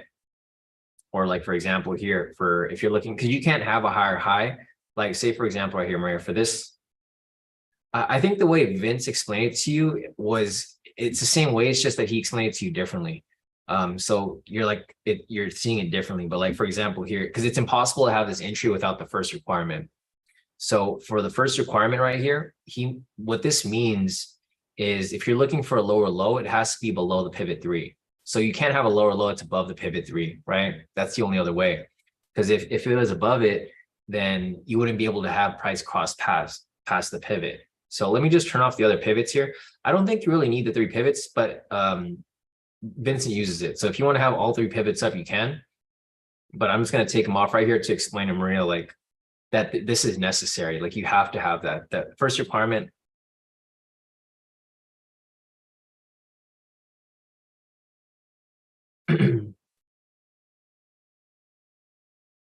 Yeah, no, that's right, Maria. So confirm price is above pivot 3 for a sell, right? So if you're looking for a sell, you can't have price below it because that'd be oversold already. So if you're looking for a sell, price has to be above the pivot, right? And then vice versa, if you're looking for a buy, price has to be below the pivot. Because what Vince is doing is he's looking for price, he's looking for a top here, and then he's looking for price to come back below, and that's where you make your entry right there, right? I mean, there won't be an entry here because there's a high lows in between it, but it's impossible to be the other way. Yeah, so I think you're just interpreting it like a little differently, but it's like you have to have the higher high above the pivot. So confirm price is above pivot for a sell, right? Because you're not going to look for a sell if the higher high is below here, and then vice versa, you're going to look for for it to be below pivot 3 for a buy. Because like, for example, this is the example that I was kind of pertaining to. So like, for example, here, the lower low has to be below the pivot, right? Yeah, exactly. Vincent said, so higher high has to be above the pivot and lower low has to be below the pivot. Exactly. So, I mean, if you guys want me to change the requirements, I could, because requirements 2 and 3 are the same thing. So I can just change this here. So identify. The only reason I split them up is because it's kind of hard to explain it in just one criteria, but I could just say identify higher high above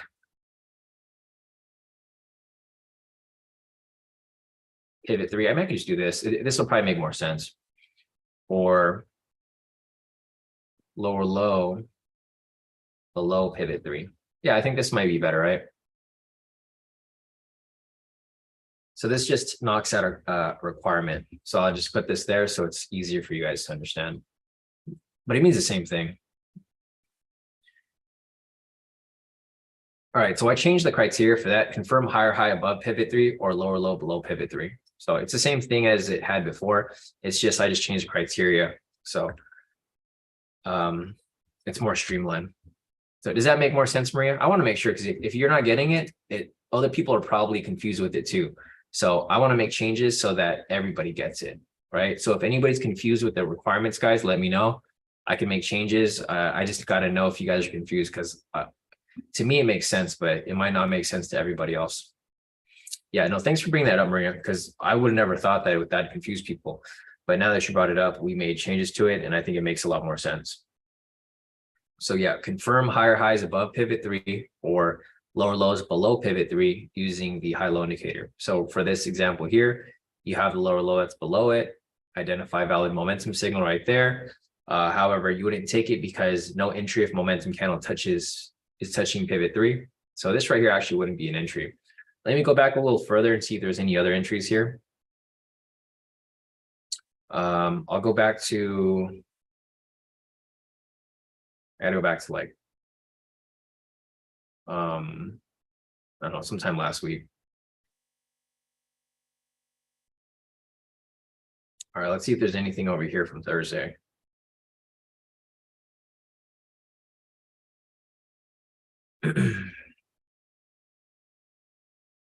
All right, so we have a lower low right here. That has me criteria though. Okay, perfect. So here's an example right here. So confirm higher highs above pivot 3 or lower lows below pivot 3. So right here we have a lower low, it's below pivot 3, step 1. Step 2, identify a valid momentum signal. Actually, it's not a valid momentum, so on to the next. Let's see if I can find another one here.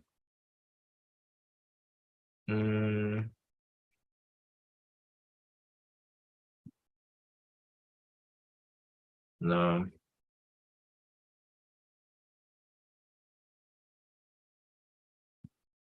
Okay, so here's another example of another buy. So confirm lower lows below pivot 3 using high-low indicator. Right here, there's a lower low. It's below the pivots. Step 2, identify a valid momentum signal. There's a valid buy signal right there. 3, confirm momentum is crossing above or below pivot 3, or wait for the following candle to break and close. Right here, this candle is actually breaking and closing past it already. So that's going to be step 3. Step 4, enter on the close of the valid momentum candle, which is right there, close above it. And you got your setup right there. One other thing that I have to check is the pivots that Vincent mentioned. So yeah, I mean, this looks kind of fine right here because price was kind of trending up and it started shifting down and then out broke and closed above it.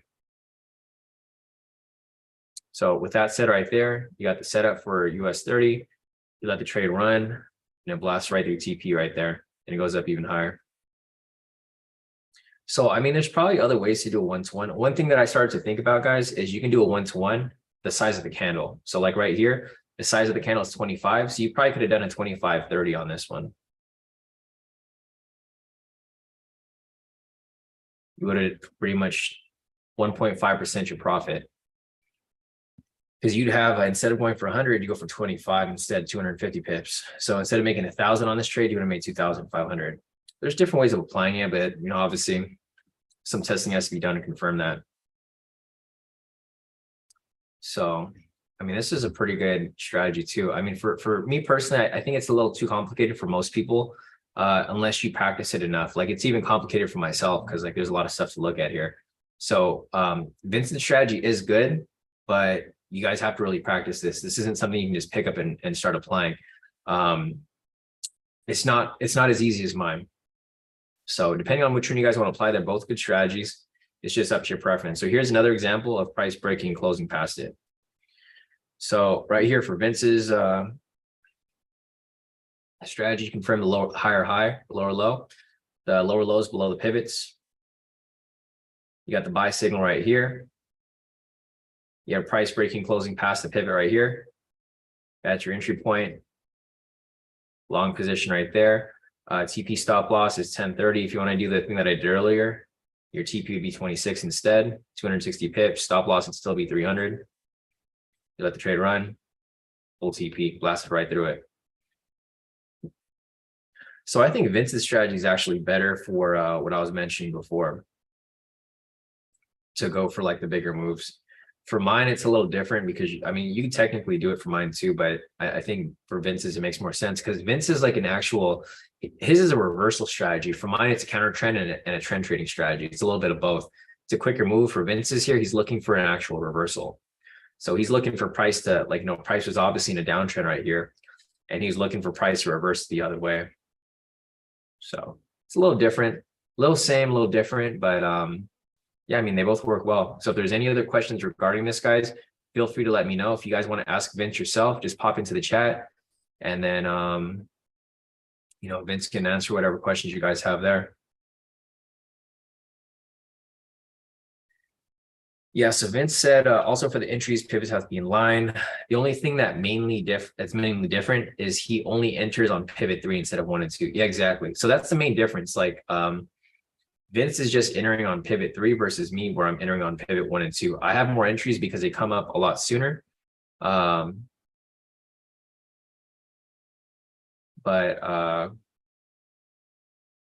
I mean, they're both very accurate. So let's see. Vincent said, Vince sent me this example of applying your strategy, then his right after for back-to-back win. Yeah, no, I can pull this up myself. And so this was at like, looks like it was at like 10 o'clock.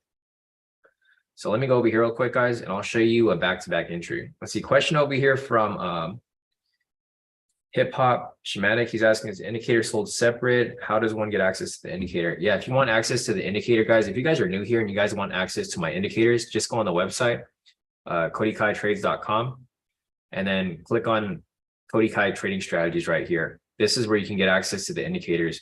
If you just want access to the videos and, like the free stuff, you can unlock your free access right here. But if you want access to the actual indicators, click on this right here, Kodi Kai Trading Strategies, and you'll get access to the strategies plus the indicators. Now that we've come up with this, guys, I think we might be closing the signups a little bit earlier than I thought, because I don't want too many people using the strategy.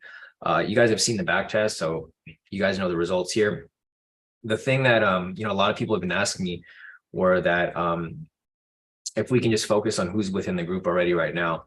So I think what we're gonna do, because I want to make sure everybody here kills it. I think there's like maybe like 50 of us. I don't know how many people in the group are actually using the indicators, but there's only like 50 to 100 people. So you think about it, if there's only 50 to 100 people using the strategy, it's going to be very beneficial for us because we're going to stay under the radar. If you start to have more people using the strategy, it's not going to work as good as it's been working. So yeah, I think what I'm going to do is I'm going to close the sign up. So if you guys want to sign up to the indicators, just make sure you guys sign up soon, because I'll probably open it like once every couple months. So like maybe every quarter we'll open it up, and like whoever's like wanting to sign up and stuff, they can. But yeah, I want to focus on you guys here, because if we do this on live every day and we lock in a lot of profits, this is gonna like help us move forward with our, the whole prop firm idea that I have. Because so if you guys are new here, or if you guys have probably heard of it, like I'm trying to start a prop firm up, but like a legitimate prop firm, not like FTMO or like anybody can just sign up. Now that we have kind of a strategy that everybody can apply, because this strategy is super simple, guys. Like I was going to look up that entry that we saw earlier here, but this strategy is super simple where I can pretty much guarantee that you guys can do well, because we've done the testing. So the testing here shows that there's a lot of like the win rate's so high. So like, for example, if all of us apply this strategy, and say, for example, we start the prop firm and say there's like, 20 or 30 of us applying the strategy, you think about it, that's like 3,500 pips per person, right? And I can teach you guys how to set up like multiple accounts like I do, because I have like 5 accounts. So if I'm doing like 3,500 pips in like half a month, this is like 2 weeks of trading. 3,500 pips, times, because I'm doing 100 lots, it's $10 a pip.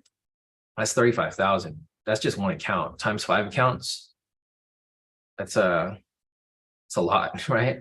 In like half a month. So, I want to get everybody on this level where they can make, 3,500 pips on 100K on a 200K account. Like if everybody can make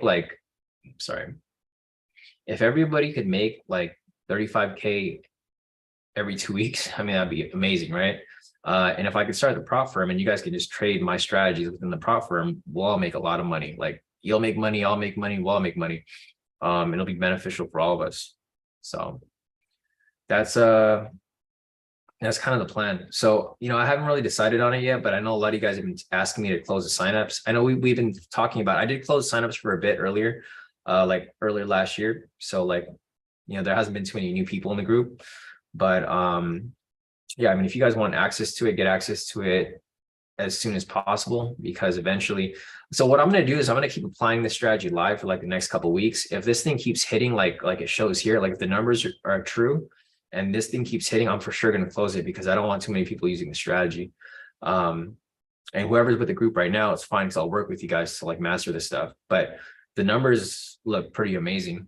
So I think this will be beneficial for all of us, because if we can just trade from like 6:30 to 9 and make X amount of profit within a month, there's no excuse for anyone to not pass their FTMO. Like for example, over here, like say you just started your FTMO today, right? And you have like a month to do this. Like there's probably more wins here, but if you were to do this, like for example, I think we did the math this morning, there's 49 wins. So 49 times 50, each trade is like a half percentage point. That's 24% in profit. You have 4 losses here, which probably would have been avoided if we didn't trade NFP. So 4 losses, so 4 times, I forgot what the percentage was. I think it was like 1.5. It was like 4 times 1.5, 6%. So 24.6% minus 6%. That's an 18.6% gain. So like if you were to take like pretty much all these entries from 6 to 9, like basically just live session trades, you should be able to pass your FTMO because you only need 10%. So within the 2 weeks, you probably would have been able to pass your FTMO plus your verification. Then you would have been funded at that point, right? So yeah, I think that's my main goal, because you guys who've been loyal to the group, I want to focus on you guys, make sure that you guys are on point, you guys are passing your challenges, everyone's winning. And then, at some point we can help others. But I think for right now, we want to focus on like whoever is within the community. So, Rashida said today. Yeah, no. Yeah, but I'm going to keep playing around with it. Well, obviously I'm going to be applying the strategy every day for like the next couple of weeks or like forever from now.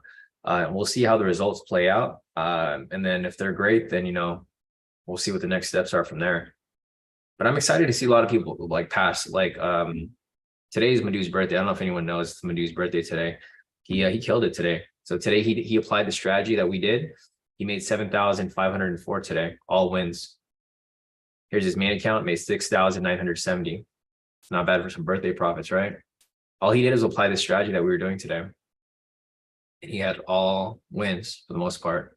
So yeah, if Madhu can do it, anybody could do it. Not in a bad way, but he took these trades with him on his own till like 9 o'clock, and then he pretty much locked in a lot of profit to wrap up the day. D's asking, is 400K max for FTMO? Yeah, so 400K is the max for max allocation. But they'll scale you up. So I think Chase asked a question earlier. Chase is asking, has FTMO ever offered you an increase in account? They did like when I first started my account. So like I had this account that I was running for like about a year. And they increased it. I think they increased it like 20 or 25%. So it's like a 200K account. They increased it. And then I ended up losing it like right after because I traded during a news event. It was a holiday and I didn't realize that it was a holiday because I was just being dumb. So it was my bad.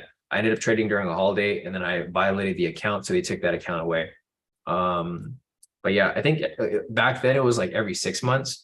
I don't know if it's shorter now, but I think it's still every 6 months. So every 6 months, if you're profitable for 6 months straight, they give you a bump up like 20 or 25%. And then every 6 months, they just keep bumping you up higher and higher. Yeah, B said I think it's 4 months now. And you got to make 15%. Okay, so they changed it a little bit. Before you just had to be profitable. Like you didn't have to have a big percentage. You just had to be profitable every month. Like you basically had to get payouts consistently. I don't know if it's different now. B said you have to make 15%. So I think they might have changed it. So I haven't gotten that bump up lately. Also what happens is when you split up the account, so I merged mine to a 400K. And then after my last payout, I split it back into 2 separate 200Ks because I'm just not comfortable trading a big account. It messes with my trade psychology. So I just split it back into 2 separate accounts and that resets the timer again because the timer is per account. So if the accounts get merged, it starts over. When it gets split up, it starts over again. So that's how it works. You can probably just ask FTMO. They'll tell you straight up like how it works, but pretty sure it's just a couple months of payouts. And then B mentioned that you need 15% now, which I mean, it's going to be a little difficult, but it shouldn't be a problem. Like last month, you obviously would have made like 15%. And Vincent over here too, like Vincent he didn't make 15, but he made close to it. So I think last month, Vincent made 13%, right? Yeah, Vincent over here was top 9 in the world, made 13%. So close enough. Let's see, question from Chase. Chase is asking, do you recommend trading 100 lots on 100K? Definitely not. I'm on a 200K account, so I'm using 100 lots on a 200K. So if you're using a 100K account, Chase, you should use a 50 lot max. Because you're going to risk too much. You're risking, like for me, I'm risking 1.5% per trade. That makes it impossible for me to blow my account. So I can never blow my account basically. That's like, I pretty much guarantee that I could never blow my account. I could never hit my daily loss limit. So if you're on a 100K account, you should probably use a 50 lot. You can increase it if you want, but I think the sweet spot is 50 for you. Sweet spot for me is 100. And I've been doing pretty solid with that. But eventually, if this win rate continues, or if it proves to be true, then I'll probably increase my lot size a little bit. Maybe I'll increase it to 150 instead of 100. All right, guys, if there's any other questions, feel free to put your questions in the chat. We've been on this live session for 2 hours now, so I'm getting a little bit tired. Take a little break. But yeah, if there's any other questions that you guys have, feel free to put your questions in the chat. I think I answered pretty much everything here with regard. Well, I was going to show you guys an example of our strategy lining up, right? All right, so let me see if I could find one real quick.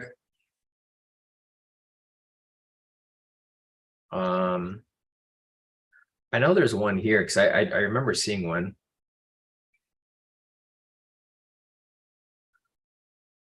I was going to show you guys one where it lines up, where it's my strategy, and then it lines up with Vincent's.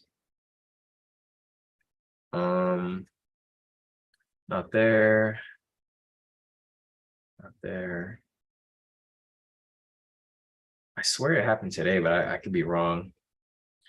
Let's go back over here.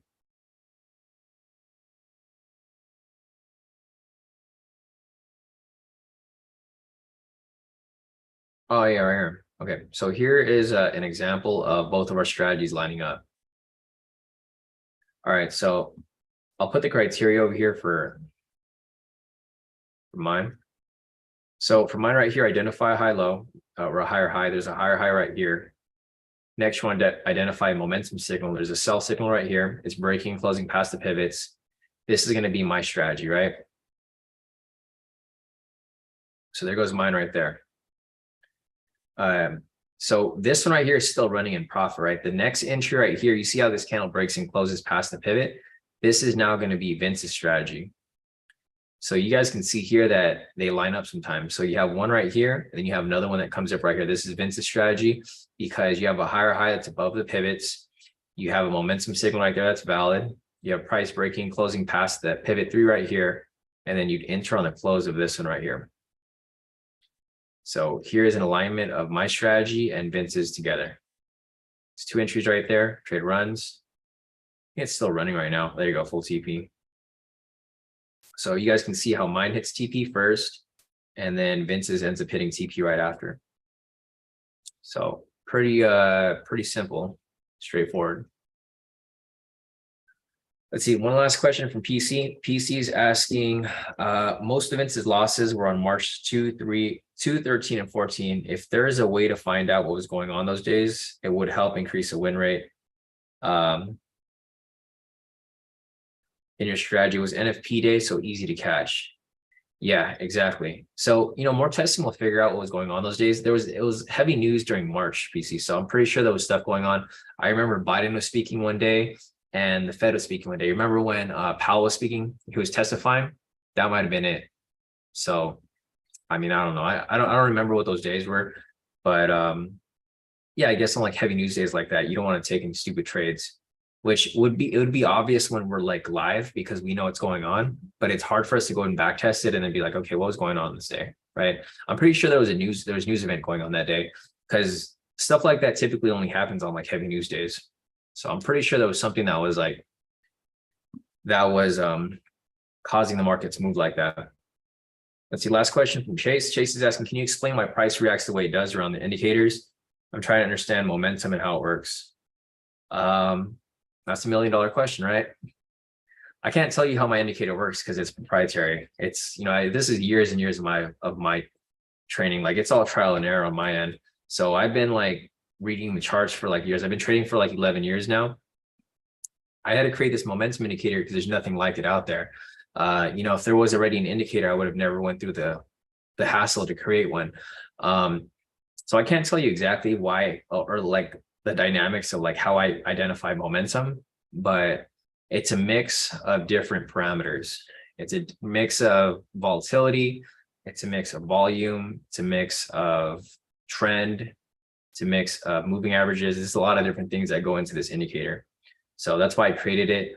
And that's why it's special. That's why you don't see anything like it, right? You can probably look as deep as you can to find an indicator that's similar to it. I tried myself. That's why I had to create my own because I looked for momentum indicators like everywhere. Like, trust me, I looked everywhere for indicators that could identify momentum. Like you could type in momentum and you're not going to find anything that's like really that accurate. I tried, like, trust me, I tried. But the momentum indicator is basically, it's a mix of like my favorite indicators. So I use the stochastics, I use MACD, I use moving averages, I use different oscillators. It's like a mix. It's like a proprietary mix of different things that I was looking for. Obviously, I can't tell you exactly what I put into that because that's basically all the work. That was like years and years of back testing and figuring out what worked. So, I mean, if you want to create your own indicator, you just got to figure out what you're looking for, right? If you know how to read the charts and you know what you're looking for, like, for example, I could identify this momentum without the indicators because I put together the indicator for a specific reason, right? I can see when price is going to go up and I can see where price is going to go down. This just comes with like practice and experience. I've been looking at the charts for so many days, for so many years. Like there hasn't been one day where I haven't looked at the charts in like the past maybe 7 years now. Every day, even if I'm trading or whether I'm not or where I am, I'm still looking at the charts. So I'm able to identify when momentum is swinging up and when momentum is swinging down.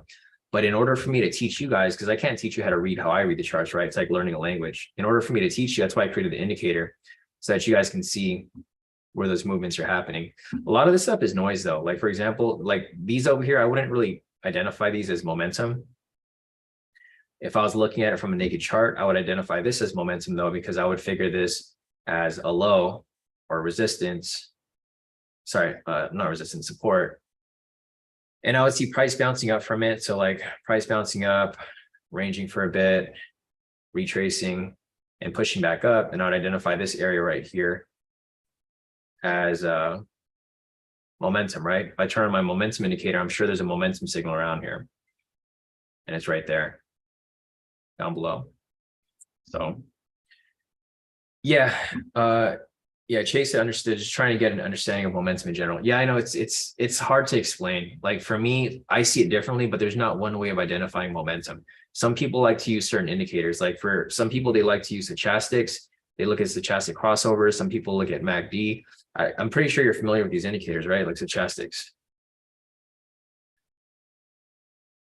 So some people use stochastics, right? They identify crossovers as momentum. That's like one way of people identifying momentum, but you can't just use one thing. So like when I created this indicator, I had a lot of things up, right? I had this, I had MACD. I got multiple things here, and I pretty much put them together to create basically a super indicator, right? So like something like this,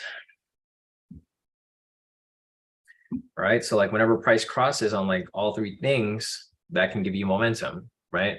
There's a lot of different ways to identify momentum. I had like separate indicators up like this that helped me identify it. But once I was able to put everything together and figure out what worked and what didn't, this is all trial and error, because like a lot of people hate on indicators, but there's indicators that work. You just got to know how to use them properly. I feel like people just hate on indicators because they don't know how to use them. Like the indicators are like a cheat code for people. But some people just don't understand how they work. So that's why they don't like them. So yeah, Chase, if you want to look at it, I would go on YouTube and look at every YouTube video that explains momentum. There's going to be different parts that people teach, and then you can pull away like the best parts from them. That's how I created my indicators. I created like basically pull away the best parts from all the strategies that I learned. Yeah, Martha's asking if I could put both strategies up.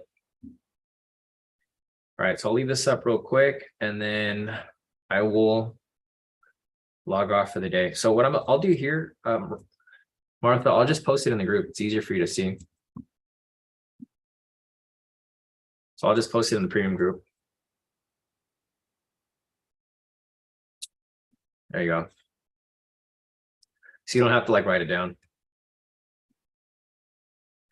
Yeah, so Chase is asking, so momentum pretty much means a rapid price movement in one direction. Yeah, exactly. So like it's like identifying volume. Like my momentum indicator right here identifies when there's a lot of sell orders coming in or a lot of buy orders coming in. So I also use volume too. That's another indicator that I incorporated in it.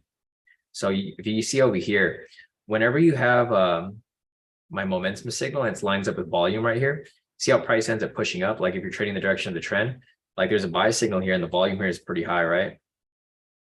It's a hint that price is going to push up. So, and then same with these over here, right? There's a sell signal. You look at the volume bar down here, it's pretty high. It's a sell opportunity. There's just different ways of applying it. I mean, there's no right or wrong way to trade. That's how I want to put it. Like I trade a certain way. Not everybody will get it or not everybody will like it, but obviously it works, right? So there's different ways of identifying momentum, and there's different ways of identifying momentum in other ways. There's millions of ways out there to trade. It's just figuring out what works for you and mastering it. So, all right, guys, that's it for this session. We've been on here for well over 2 hours now. It's time for me to take a break, chill for a bit. So, all right, guys, other than that, I will see you guys back here tomorrow. If you guys have any questions, feel free to reach out. You guys can message me on Telegram at Kodi Kai Trades, or you guys can email me, Sean@KodiKaiTrades.com. If you guys want access to the indicators, get them while you guys can. Just go on the website, KodiKaiTrades.com, click on Kodi Kai Trading Strategies right here, and this will give you access to the indicators and the strategies. As I mentioned, guys, we're going to keep testing the strategy live for the next couple of days, next couple of weeks. If everything here lines up and it lines up with our data here, then this is basically our holy grail. That's probably what we're going to stick to. So, all right, guys, if there's any other questions, feel free to reach out. Otherwise, I'll see you guys back here for tomorrow's next live session. So, all right, guys, catch you guys in.